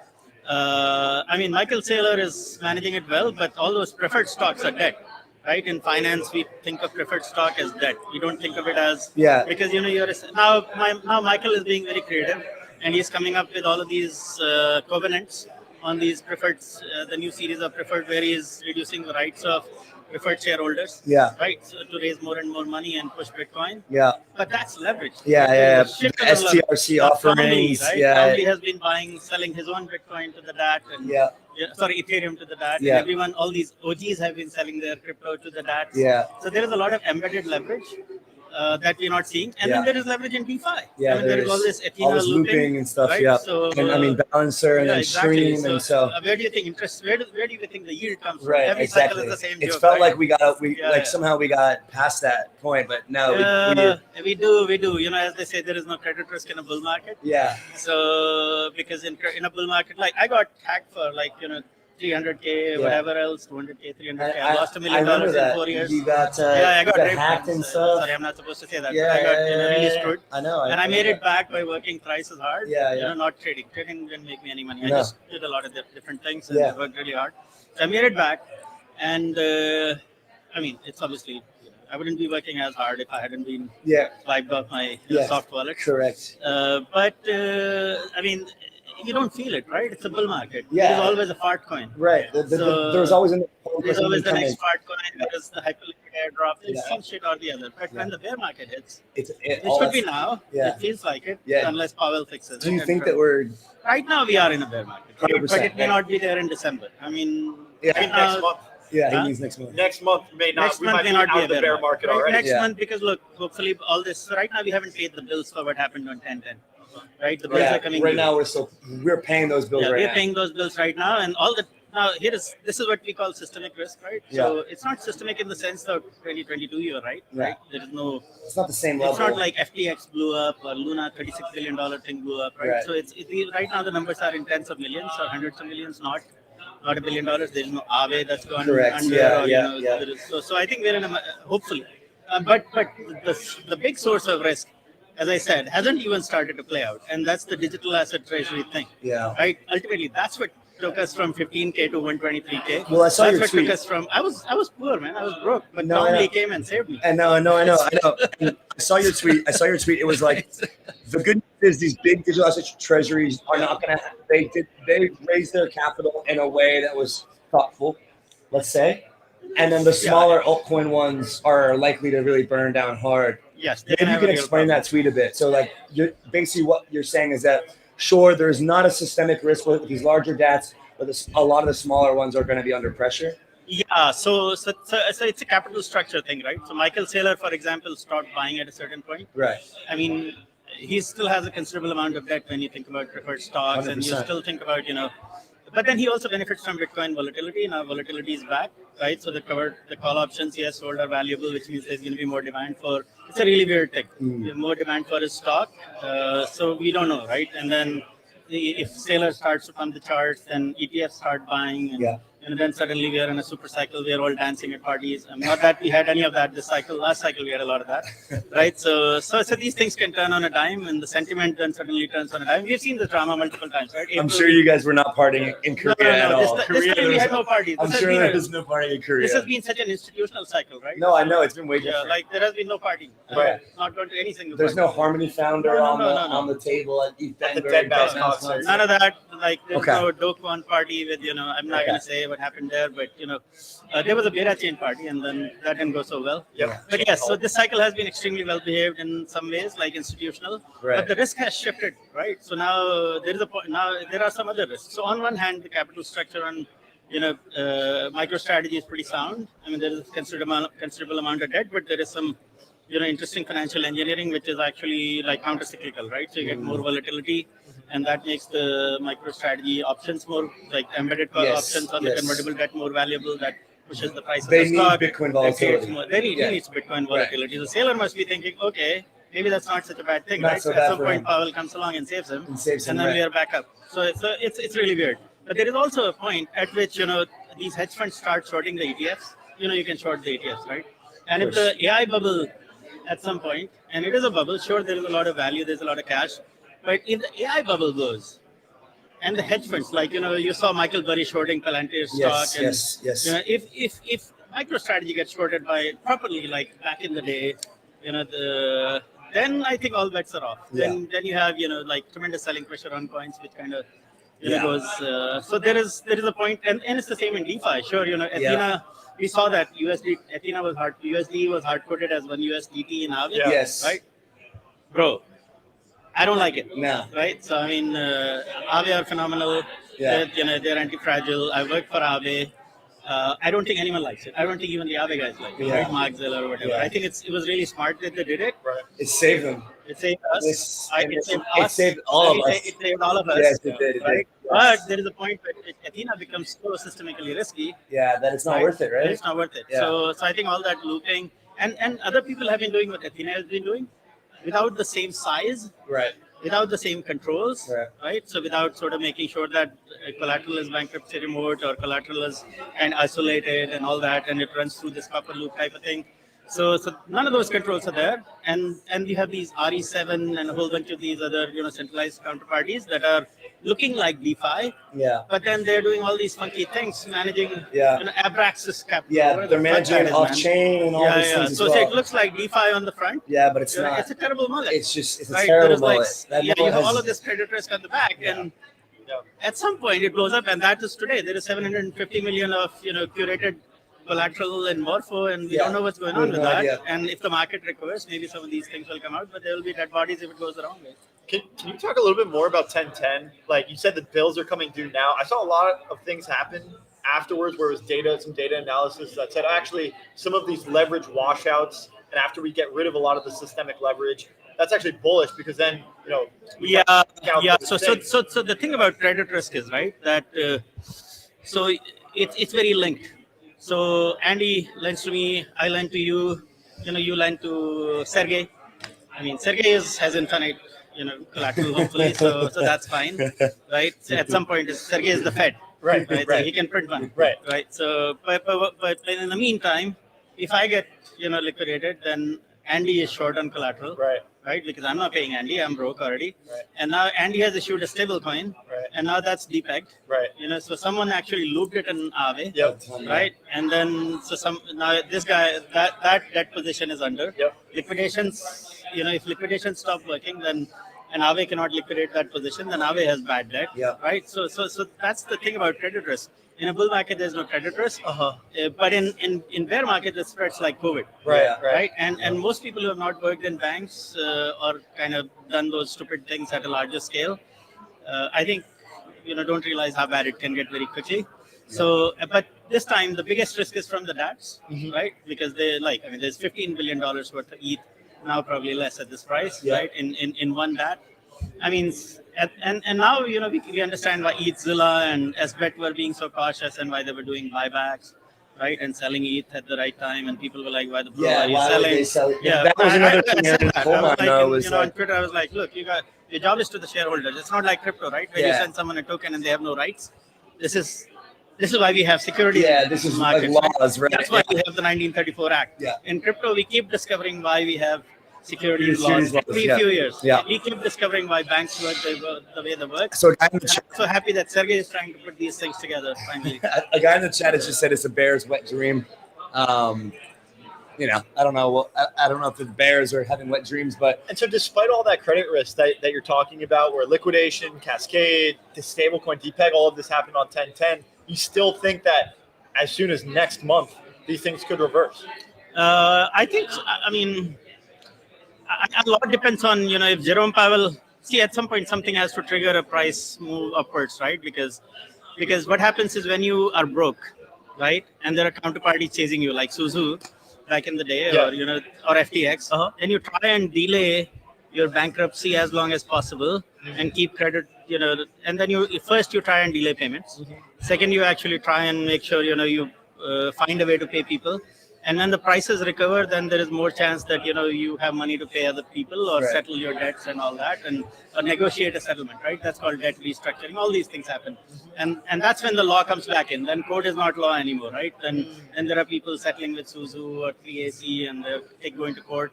So credit risk is a very funny thing, and it's not funny when it happens. So anyways, so I think if the prices keep going down, then there is less and less chance that these counterparties that got wiped on, are 30 million short compared to how much they have borrowed, right? Are able to recover that and pay back 15 million, settle in an orderly way.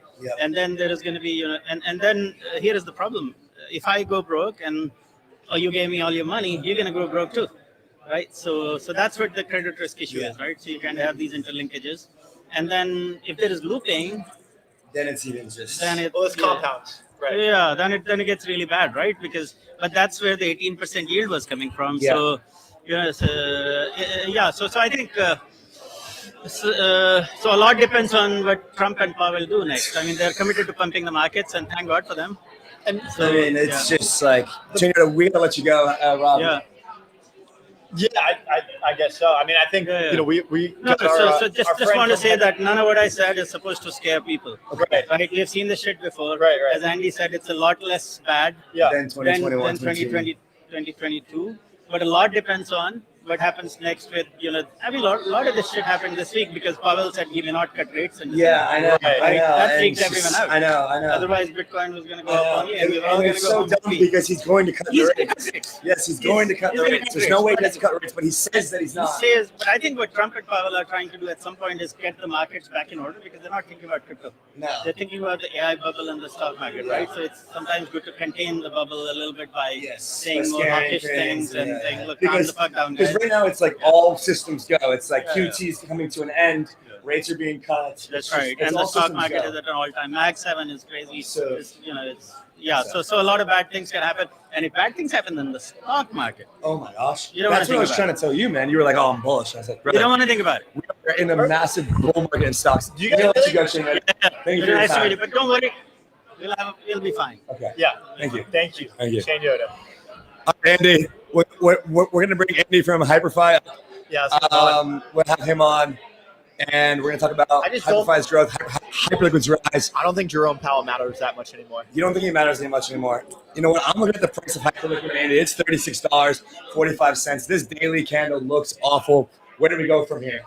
What is the future of Hyperliquid? Bro, the future of Hyperliquid is super bright. I'm actually incredibly bullish on this and a lot of other assets. Just not right now. Okay. Right now, it is Hyperliquid under $20. No. I don't think so. I think the buy pressure on it is too strong. Like the problem is, like people are levered up. So traders love hype, and they want to hold hype, and they lever up on hype. And so when the market sinks, you have to delever. And so there's just an unwinding period, but that doesn't mean like there's a ton of sell pressure. It means there's deleverage pressure, and that is not the exact same thing, right? It's similar, of course, related function. It's going to have market implications. But you look at like the future of hype and the DATs that are coming online, how much cash they have on their balance sheet getting ready to deploy, good macro tailwinds eventually, just like not today, but overall. I'm still really bullish hype and have a really good ecosystem in general. I think it's just too strong to be ignored. Yeah. So we had this rumor mill a couple of weeks ago where we talked about how there's all these TGEs coming to the Hyperliquid ecosystem, Hyper EVM, Kinetic, Unit, tons of others, HyperFi. We haven't said anything about this. HyperLend just ended their launch program. HyperSwap launched theirs. Hybra is getting close, and there's a few more. So talk to us about, give us the lay of the land here of Hyper EVM. What is happening? Okay. Where is the best opportunities to earn yield? What are the best points farms?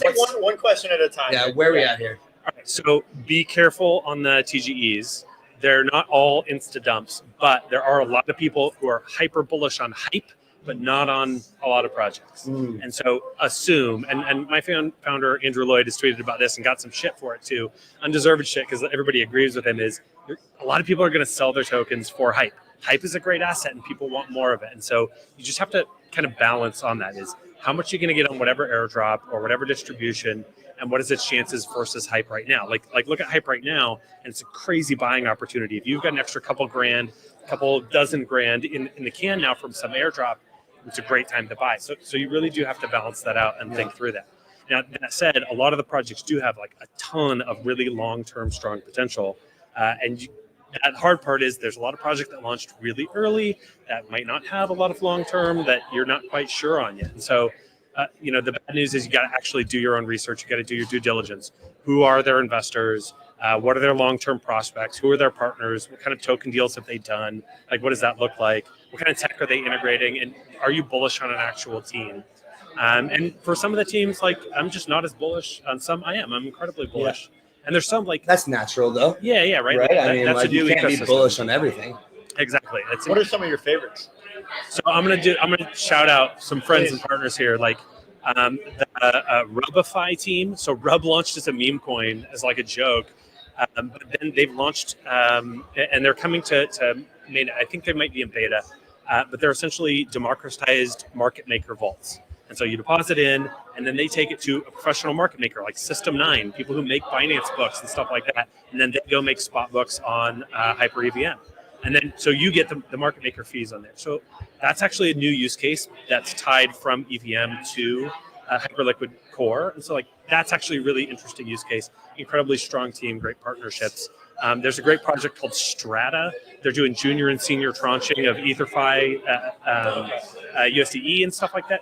That's really interesting and very thoughtful. They've grown a ton in the last couple of weeks. I don't know how they're doing today. Sorry, everybody, what that might be. Now I'm just popping up. HyperFi, like, come on. Yeah. The boys in the house. So just to talk my own book a little bit, like we've got some stuff coming out soon. So keep an eye on us. We haven't announced a lot recently because we've been cooking some things, but things that will catch your attention, I guarantee you very much. I also think the DATs are really strong. I'm super bullish on Hype as an asset. Yeah. And so for DATs to have that has this assistance fund behind it, like perma bidding all the time, like it's hard to ignore what those are going to look like. There's others too. There's others as well. Just blanking on them. So we had David Seamus from Hyperliquid Strategies on. Yeah. What are some of the other DATs that are coming up? So Hyperion is the other one. Those are kind of the two big ones right there. Hyperliquid Strategies and Hyperion. And are they roughly on the same roadmap? Well, I don't know the details on there. I think Hyperion has launched already. Hyperliquid Strategies is waiting for November to deploy a lot more. But both incredibly strong teams, strong theses. There's some other decentralized ones as well. Hype Strategy, that's not like a full DAT, not a proper NASDAQ listed, etc. But they are working to acquire Hype and do that same sort of thing. So those are both strong. You know, we like them because they've all teased that they want to participate in the ecosystem too. Right. So we're like, all right, there you go. Of course, be some friends here. Alignment yes, is good. It's important. Ton of great stablecoin projects as well. So the USDG, the USDH, native markets teams. USDG is the Paxos guys. And a bunch of other stuff as well. USDP is another one that's like a lesser known stable. They're coming out. They've got some great products in mind too. So I think there's a lot to be bullish about on Hyperliquid. What's your read on Lighter and on Aster? There's always room for competition. Okay. I'm less bullish on Aster. I think that's kind of a copy paste bullshit thing. Yeah. But like Binance isn't the only centralized exchange. There's room for Coinbase, which is smaller but still significant, and a Kraken, which is smaller but still significant and addresses niche.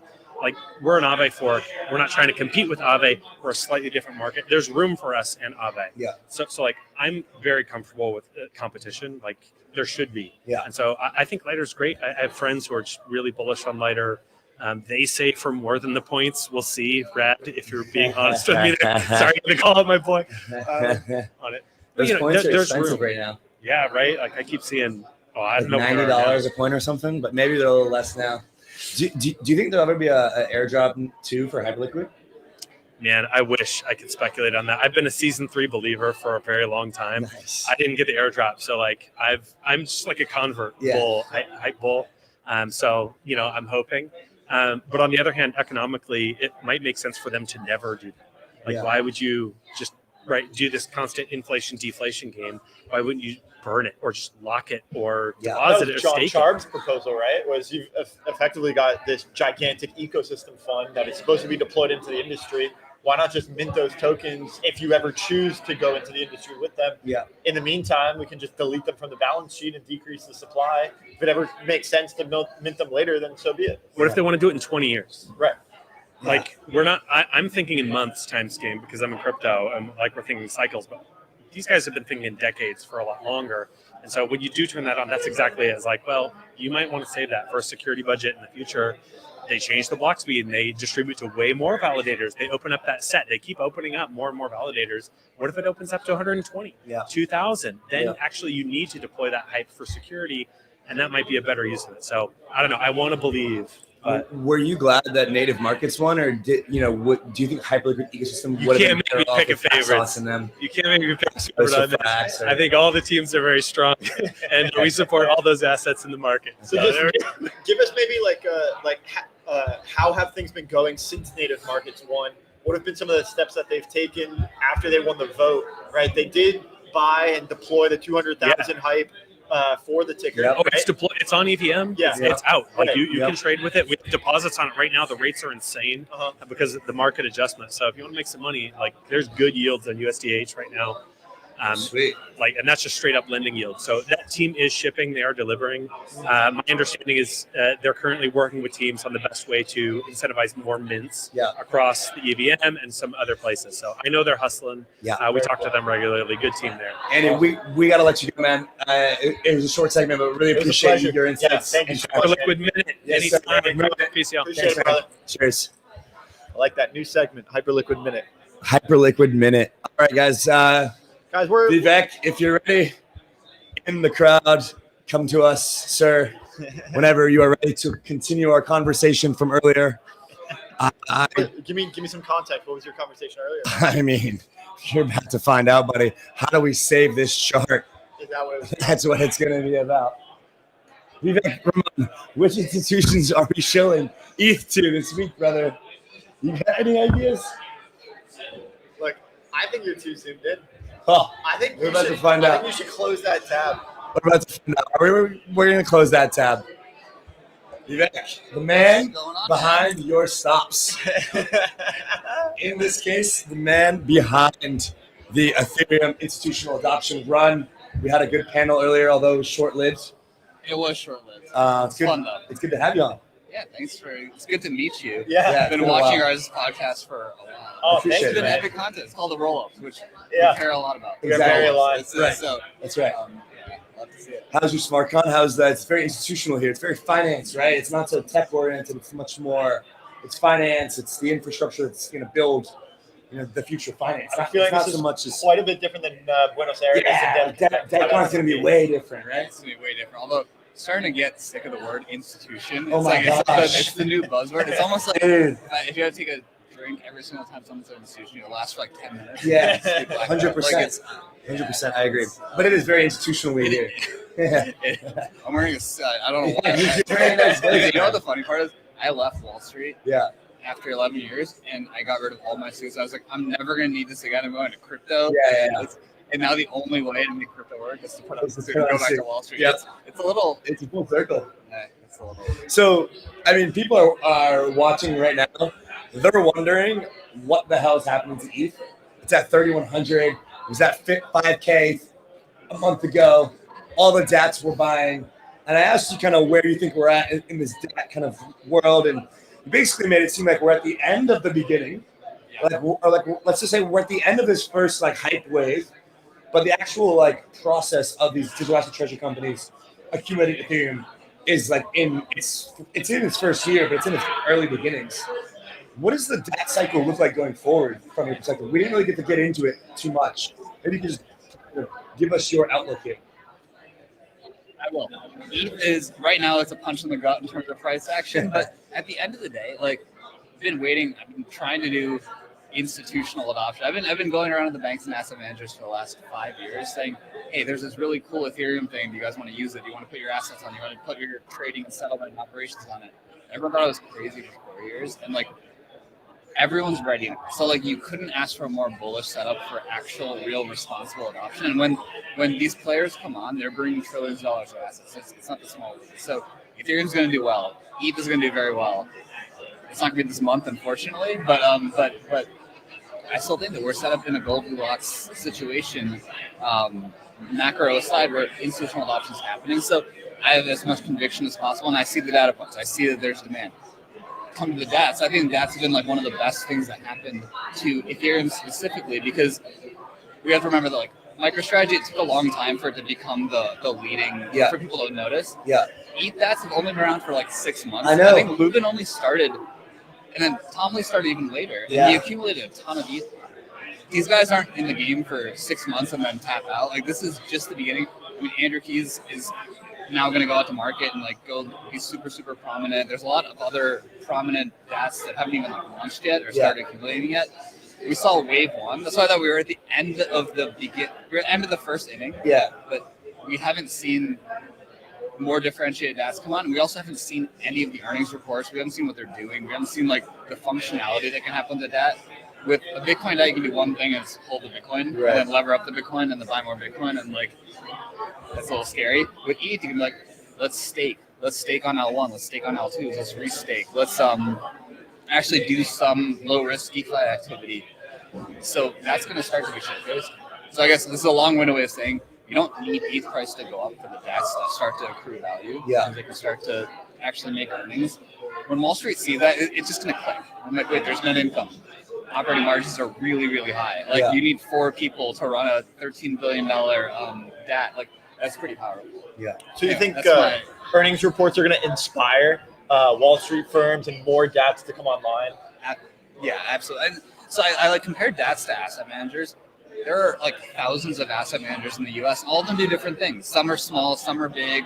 They all have differentiated strategies. Some trade below their net asset value, some trade above. Like DATs are sort of like the crypto versions of asset managers that are natively on chain, and that's pretty powerful. Like TradFi gets that, but no one has been able to understand and like analyze what activity on Ethereum can mean. The DATs are going to force that because there's like 5 right now, major ones, maybe more, maybe 10 major ones. Yeah. You're going to have 10 earnings reports every quarter from Ethereum companies saying. Analysts have to look at that. It's their job to look at that and say, let's find good companies, let's initiate coverage. You're going to see analyst report. You're already seeing a lot of analyst reports come out on Bitmine and on SharkLink and others. And each DAT is going to want to tell a differentiated story. It's like the storytelling has just begun. And we saw how long it took for the ETH narrative. I launched Etherealize a year ago, and like no one would listen to ETH as being a store of value or as digital oil. And now it took a year, but like now people actually sort of accept it. A year from now, I think the DAT thing is going to be quite prevalent. Yeah. And, what do you think has been your biggest win for Etherealize since inception?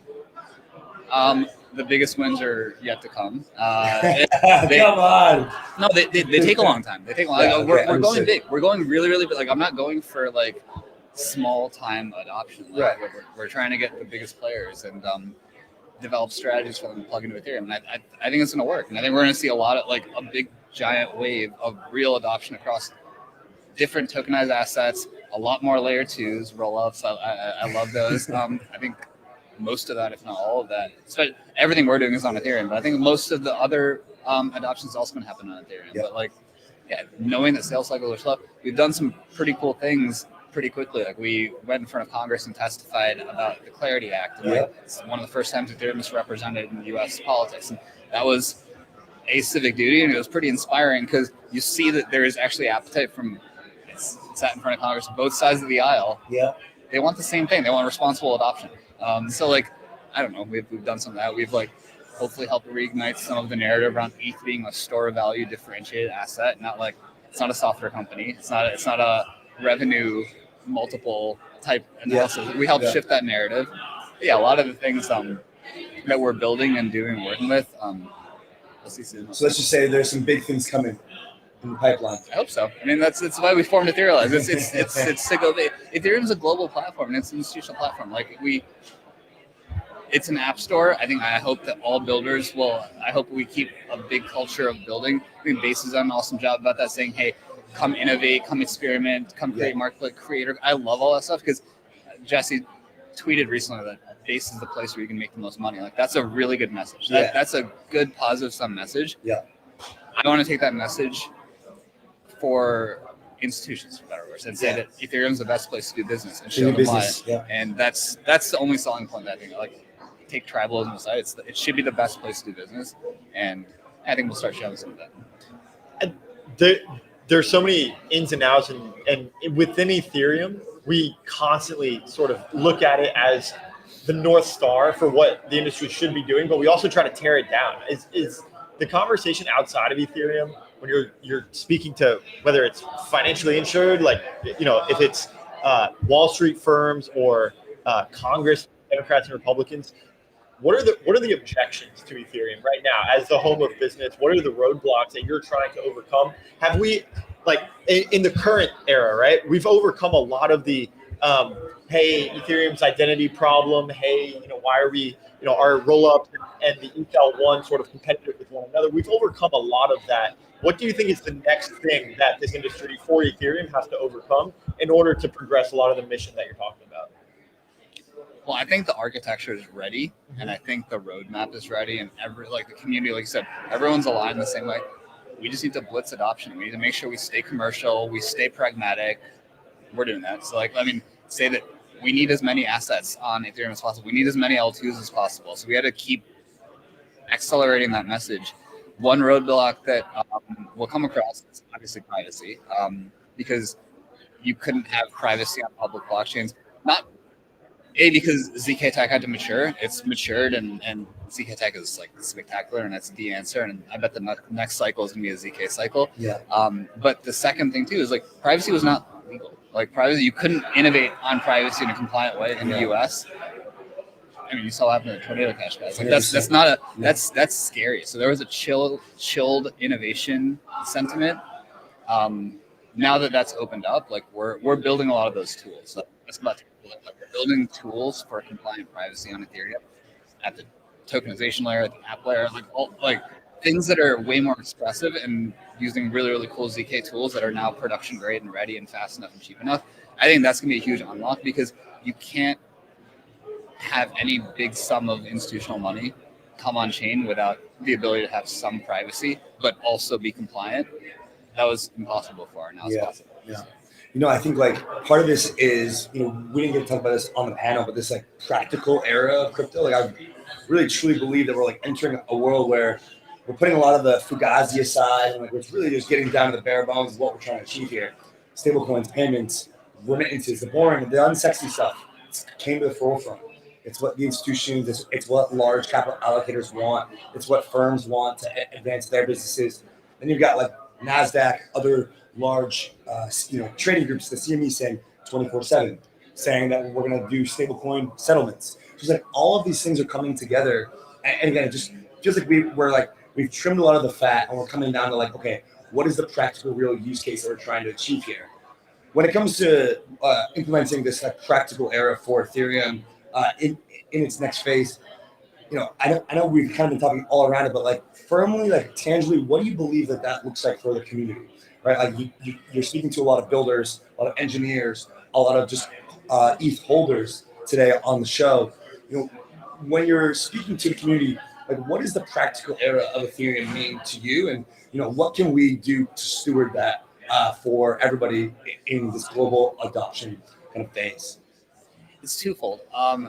First is, and I'm inspired that our team will do this, we're not just building bridges to nowhere anymore. We need to integrate Ethereum engineering with TradFi engineering and with existing processes. A lot of this is boring back office stuff. I actually find it really interesting. Can you solve operational problems? Can you solve settlement? Can you go take the most boring parts of a bank or a asset manager, the most technologically backwards places, and upgrade them?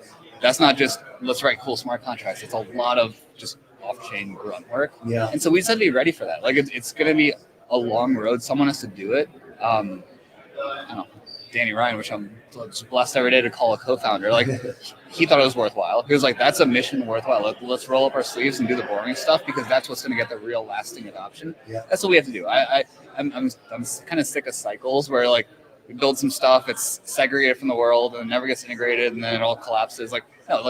We're not going to see a cycle this time, even if ETH goes below 3,000, because the technology is actually being integrated into institutions. And once that happens, it can't get undone. And our job is to accelerate and make sure that it gets integrated and can't get undone. So when you ask about the community, what can community do?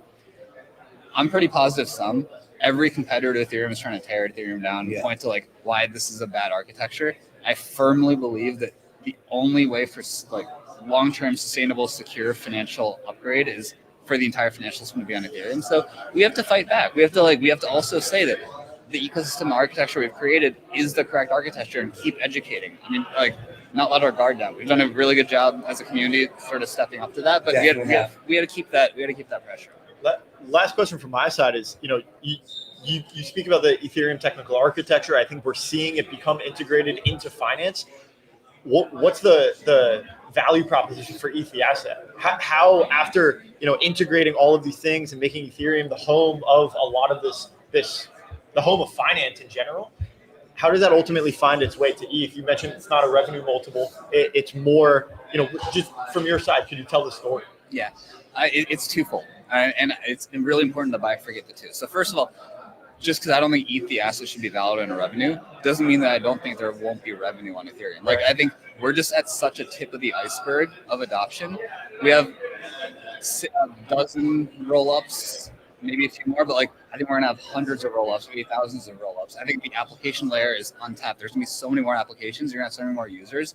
That's gonna generate fees. That's gonna burn ETH. So there will be the flywheel. Like Ethereum has a mechanism to burn ETH as activity rises. If the whole global economy and the financial system runs on Ethereum, that's gonna burn a lot of ETH. So that's the qualitative answer. Let's take that out though. I don't think ETH should be coupled with activity on Ethereum. ETH is a store of value for the whole ecosystem. ETH is one of the best collateral assets. It's one of the best designed store of value assets ever. I would contend that it's up there with Bitcoin. So the conversation needs to be Bitcoin and ETH. The portfolio, people have now capitulated on the TradFi side and said, okay, Bitcoin's part of a portfolio. We need to make sure it's Bitcoin and ETH because you have Bitcoin as digital gold and you have ETH as digital oil. You have it powering the entire digital economy. It has a yield. It has predictable issuance. It has a maxed issuance cap. It has very, very good store value properties. We're in an inflationary world where things are inflating. So things that hold value, especially that are digital, are important. And I think ETH is the pristine store of value asset. So that's why the treasury companies tell that story. The Ethereum ecosystem, they hold ETH. People hold ETH as a store of value. That's why it's going to reprice to become in the trillions, not because of longer term revenue. The revenue is icing on the cake. Like when the world's onboarded, it's going to be very obvious. Okay, well, the one neutral asset across the entire digital economy is ETH. So that's how I think it'll really reprice. And I still think it's going to flip in Bitcoin. So wow, you still think ETH is going to flip Bitcoin? Yeah, I mean, in market cap. Not this year, I guess, unfortunately. But we have 2 months left. But no, I do. I think, just think about it when you explain it to Wall Street. Store of value plus cash flow plus productivity should be greater than store of value. So like Bitcoin has a head start and Bitcoin has achieved digital gold status, but ETH's a better store of value asset. We will go educate on that forever, but it is a better portfolio asset to hold over the long term because you get upside from the growth of an economy and you get this amazing store of value characteristic. And this is not, again, Bitcoin's great. I think a lot of people can point out flaws in Bitcoin. I won't do that because other people can, but I think as portfolio weightings go from all Bitcoin to Bitcoin and some ETH, as it flips to Bitcoin and ETH 50-50, I think it'll ultimately flip it. Well, the portfolio weighting in, I don't want to use the buzzword again, but among asset managers, I guess, right? They've capitulated and have started to say maybe 5%, right, of our assets. Maybe 5% of our assets go into crypto, right? Out of that 5%, how much would you say go into ETH, right? I'll just kind of pass it to you for more numbers, but say, we've capitulated as an industry to say, okay, 5% belongs in crypto. That is most initially is put into Bitcoin, right? That 5%. But of that 5%, some of it is non-zero. Some of it is put into ETH. Is it 2% of the 5? Is it 3? Is it 4? Like where are we at? How far behind Bitcoin are we in the asset manager space? 5 years behind. I mean, but that gap isn't close quickly. So right now, it's the reason I have conviction on this is it was very recently 100% Bitcoin, and let's look at other things.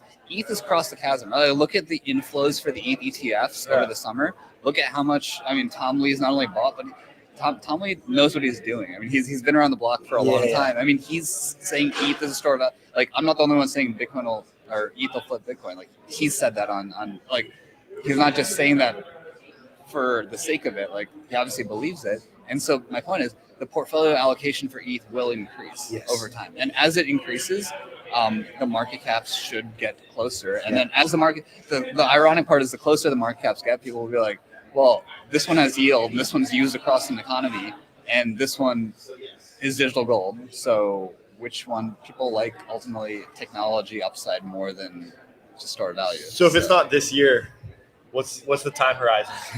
I called for 10K ETH this year. We're now at 3K, so I'm saying 12K. I'm still holding hope Hey, look, for. you still got 2 months, boys. I know we still have 2 months, and we were at $1,500 on ETH this year, so I'm kind of swings can happen. Sure as hell feels like we're back there somehow. Yeah, it does. Well, that's weird. the thing. It's a thing. So It's not that bad. Crypto. We're entering a macro Goldilocks era too. So we're having the money printer. We've never had a tailwind for the last 3-4 years. We haven't had a tailwind of falling rates and increasing liquidity. We're going to get that. I think he's going to fly. I hope it's still through year end. If not, then 2026 is the year. I think ETH's going to fly. It's going to fly. You bet. Thank you, man. We gotta let you go. Great seeing you, man. I appreciate it. Thanks for the time, Yeah. and we really appreciate your work, man. You're still on. Yeah, cheers. Appreciate you having me. It's good meeting you guys in person. Yeah, man. Thanks for listening. We'll have to get you on. Yeah, let's do it again. You're not part of the guest flow. Part of the Right? roster. Thank you, sir. Yeah. Man, I'm so glad we got Ethereum bulls here to convince you not. Oh not my to God. Press the red button. I'm ready. For zero, boys. Guys, we'll see you. I gotta listen Zero. to you guys. Are we under 100? No, 105. Guys, it is 4 p.m. We have got Chainlink God up next. Yeah, he's gonna wrap us up. He's gonna be super bullish, I'm sure. Chainlink God. I mean, So how could he not be we'll so have to get him up. Let's bring him up here. The man of the hour, Zach Rhines, community liaison at Chainlink. Man, what a day. Crazy day. SmartCon day one. Crazy week, actually. How are you feeling? Little tired, but I think there's just an incredible momentum of announcements happening this week. It's like I'm still trying to absorb it all, you know? Okay. Do you want to put it out into the universe? Can you just rattle off the things that are getting you the most excited, some of the announcements, anything that hasn't been really, just put it out into the universe and give our community the whole update. Yeah, I think the biggest thing that's happened this week is the validation of Chainlink as not just a price feed oracle, but as this growing developer platform. So I think that people historically have had this mental model of Chainlink as being like just a price feed solution. And I think people's mental model is like, oh, oracles are just a sidecar attached to the side of a blockchain and just injects data. Like that's okay, who cares? And I think where Chainlink is moving towards in the proper mental model is that Chainlink is this global orchestration layer that sits above and across all blockchains and all external networks and data points and orchestrates the activity between each of these different on-chain and off-chain systems. So one of the things that was announced today at SmartCon was the actual launch and release of the Chainlink Runtime Environment, or the CRE, which is the developer platform where you can come in and write off-chain workflow code, and you can orchestrate a very complex institutional style smart contract. So one thing that Sergey talked about in his presentation was that originally the concept of a smart contract was a piece of code that you uploaded to one blockchain. So like you could have just one token, it's just one smart contract, and that's like a V1 smart contract. And then smart contracts got a little bit more complicated with the introduction of DeFi, like Aave. You would have a smart contract on one chain, but then you would need price data. And once you have price data, then you can have lending and borrowing and all this activity. And you would also need to be able to bridge between different networks. So now you have these bridges connecting different networks. And kind of the V3, so to speak, model of smart contracts is that you have the data oracles, you have the cross-chain oracles, but then you have the ability to orchestrate across multiple different blockchains and systems. You have compliance for tokenized assets, you have privacy for tokenized assets and private money, and the ability to orchestrate all of these different networks, all of these different off-chain payment systems and enterprise backend systems, all into these universal smart contracts. And so the concept of smart contract is not just the code on one chain, it's all the off-chain systems and all the Oracle networks that enabled that smart contract to actually function. So I think that mental model shift, I don't think most people have recognized that so far. They think smart contract, they think just single smart contract on a single chain. But I think people realize any meaningful institutional smart contract use case is going to require compliance, privacy, cross-chain, data, and all kinds of different orchestration. And so some of the use cases of CRE kind of help emphasize that. So one of the use cases that went into production just recently was UBS tokenized a money market fund called UMINT on Ethereum. And if you just issue a token alone, that's not sufficient. Like you just have a token, but it's not representing anything. So they're using the Chainlink runtime environment for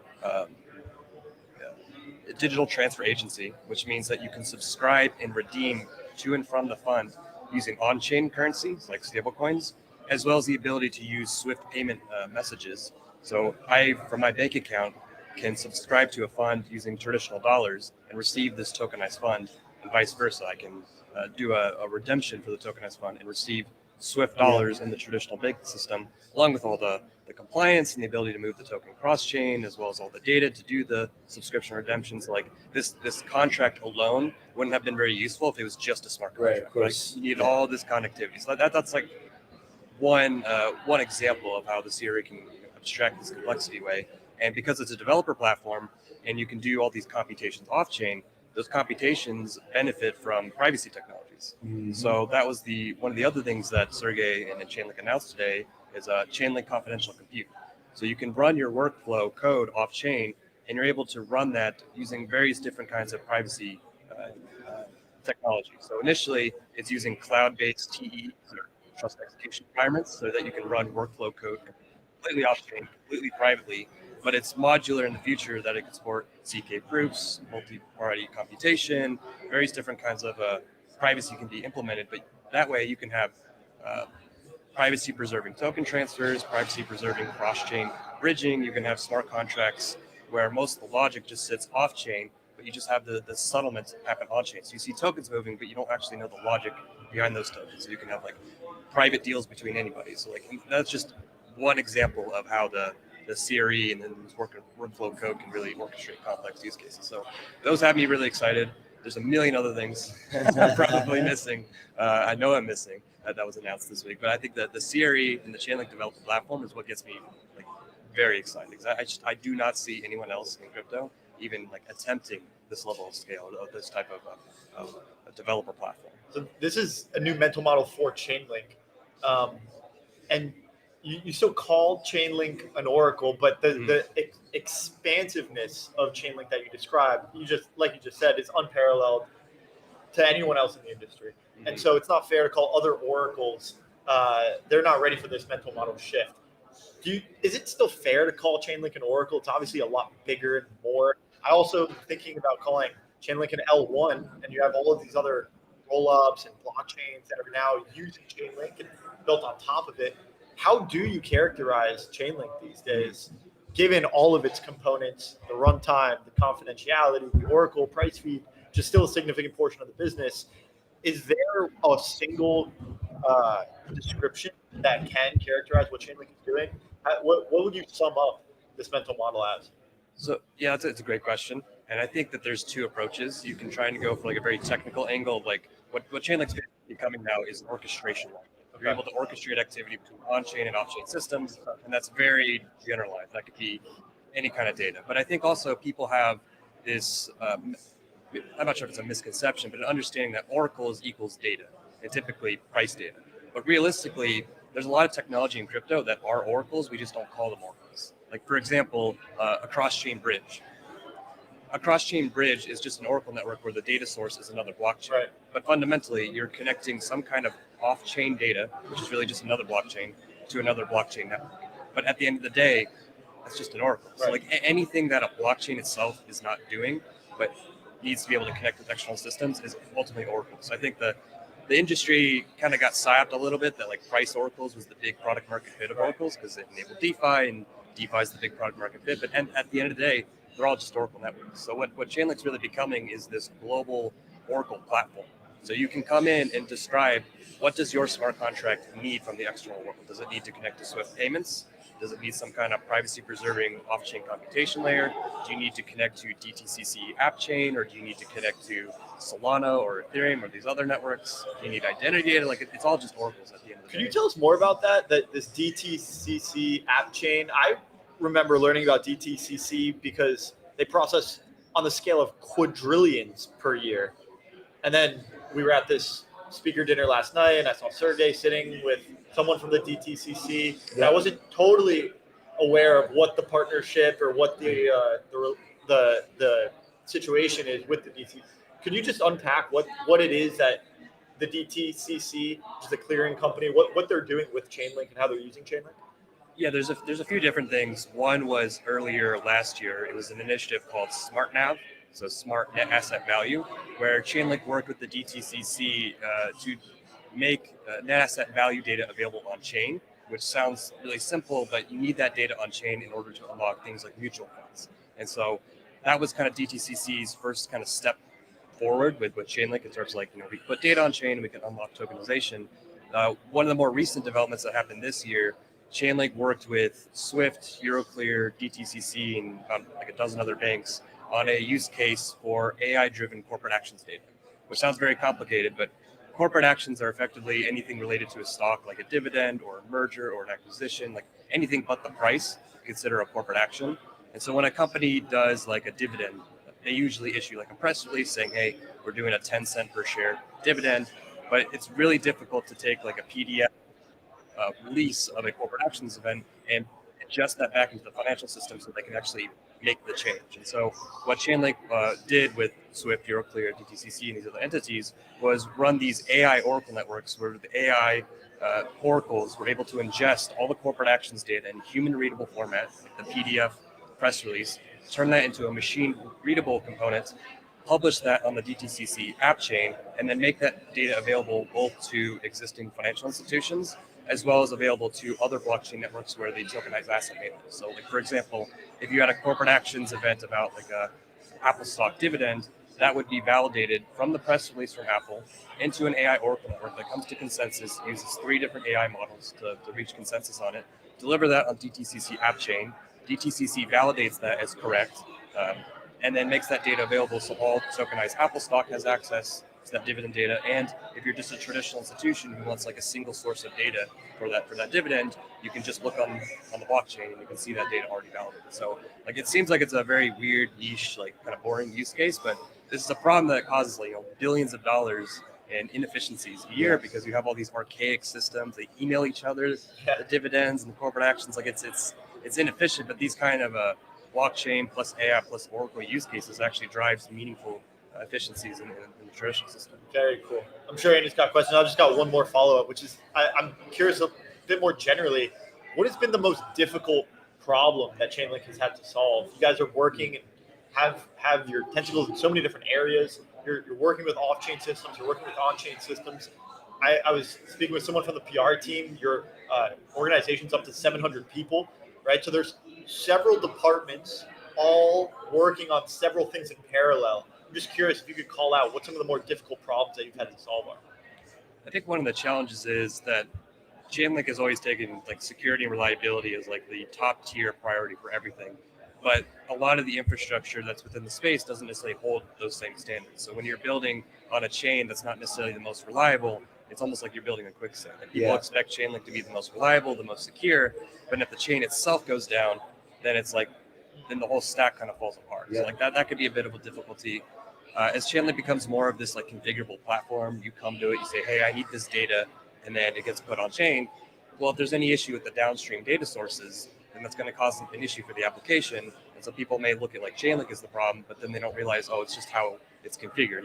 It'll deliver the data that developers want. If it was misconfigured or the data quality was not sufficient, that's just how you set up the Oracle network. Like it's a similar example of like if you deploy a buggy smart contract, you wouldn't like blame Ethereum for that. So I think there's kind of a mental model mismatch. And I would say in general, one of the challenges I suppose is like convincing TradFi to really start stepping full force into tokenization and all these different use cases, because I think they're more convinced than ever. But like historically over the past 7 years, I mean, Chainlink started working with Swift in like 2016.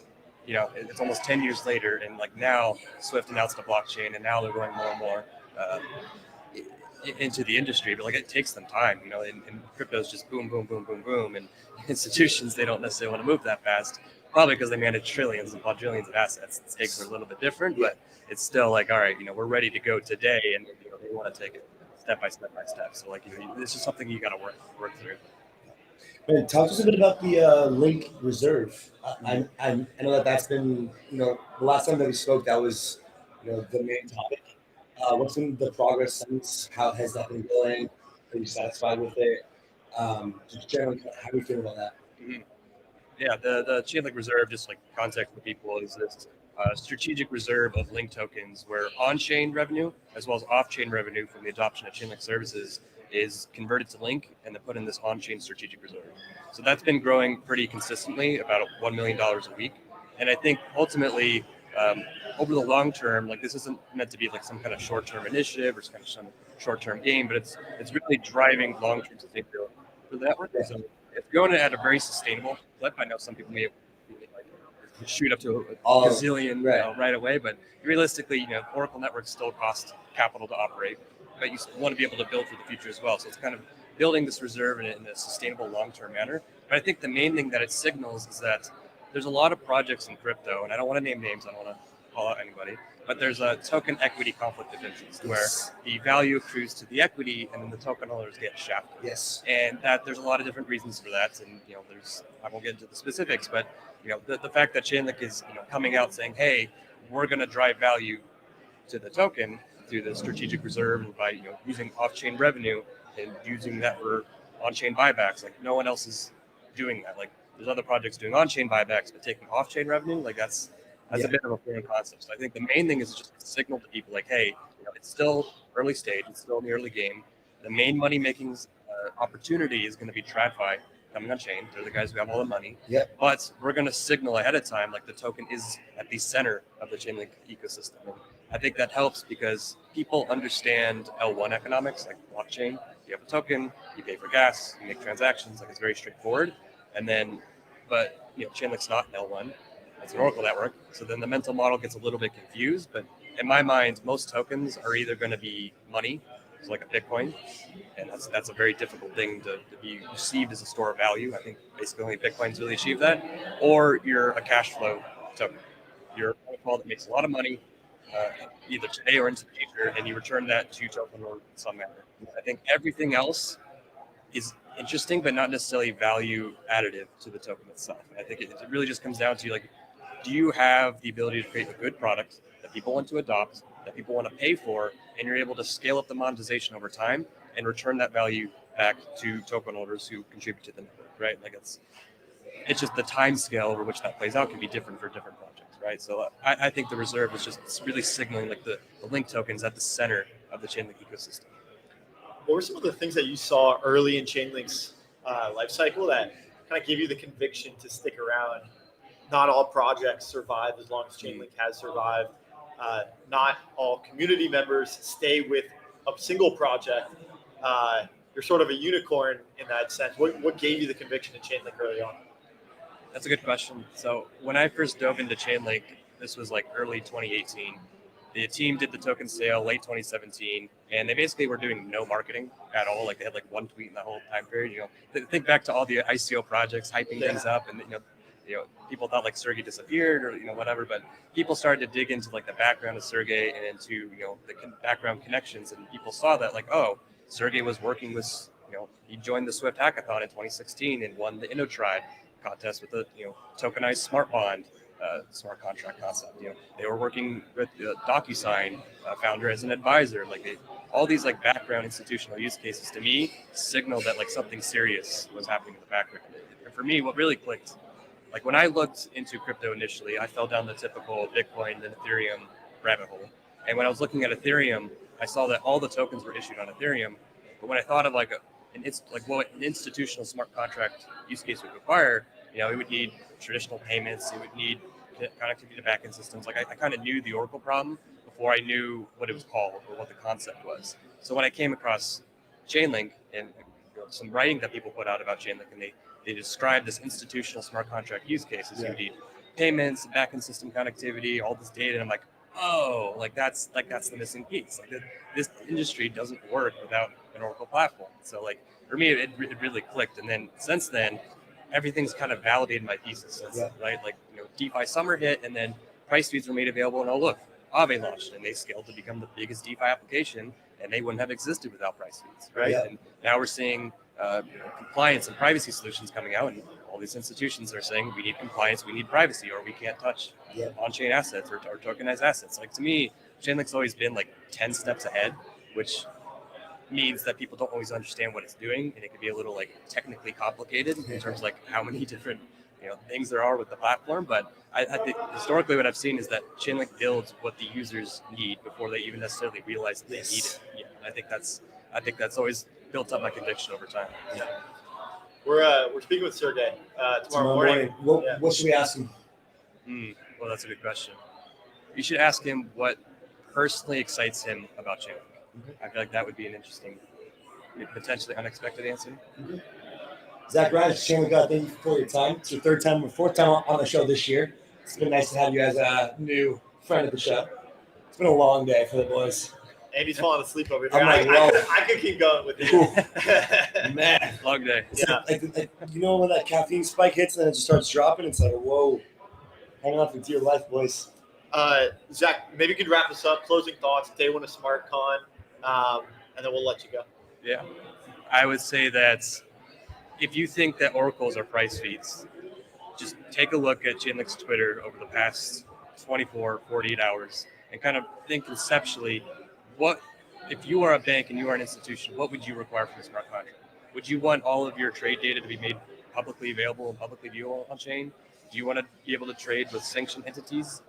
Probably not as a regulated entity. So I think that if you look towards what institutions themselves are saying that they need, then you start to kind of understand why Chainlink is positioning itself and building itself in certain directions. So that's one thing that I think I would recommend people do more is look at what the institutions are saying. They're telling you what they want. And if you look at Chainlink, like looks similar. It connects. It's one for one the same exact thing. So that'd be my recommendation. Zach, thank you, man. Have a great day too. Thank I'm you. sure you'll be busy. I'm sure you'll have talks and things. You run around, so you're a celebrity on these parts. So. Great chat. Thanks, Thank guys. you, man. Thanks, Cheers. Zach. We'll see you next time. All right, guys. Man, what a day one, huh? Great day. Huge day. Glad we wrapped up with Zach. We've got a little bit of a Chainlink sandwich going on. So why don't you scooch over a little bit? We'll close this out. Chainlink sandwich. Yeah, I mean, we end off with Zach tonight. Sergey early tomorrow morning. Our first guest tomorrow. I think we should ask Sergey what Personally excites him about Chainlink. I personally think that he's, one of the few very visionary founders. Obviously, he saw this from a very early time. Also, look, we're talking about the boring, unsexy things that are now quite popular and becoming adopted in this industry. Yep. Well, look no further than Chainlink. I mean, literally absolutely getting adopted. Putting the plumbing together for this industry to handle the unsexy use cases like payments and RWAs. It's not possible if we don't link. See what I did there? You don't link these two worlds together. I'll tell you that much. The off-chain and the on-chain world. You gotta link them together. Guys, thank you so much for day one. See you day two tomorrow. Much love. See you tomorrow.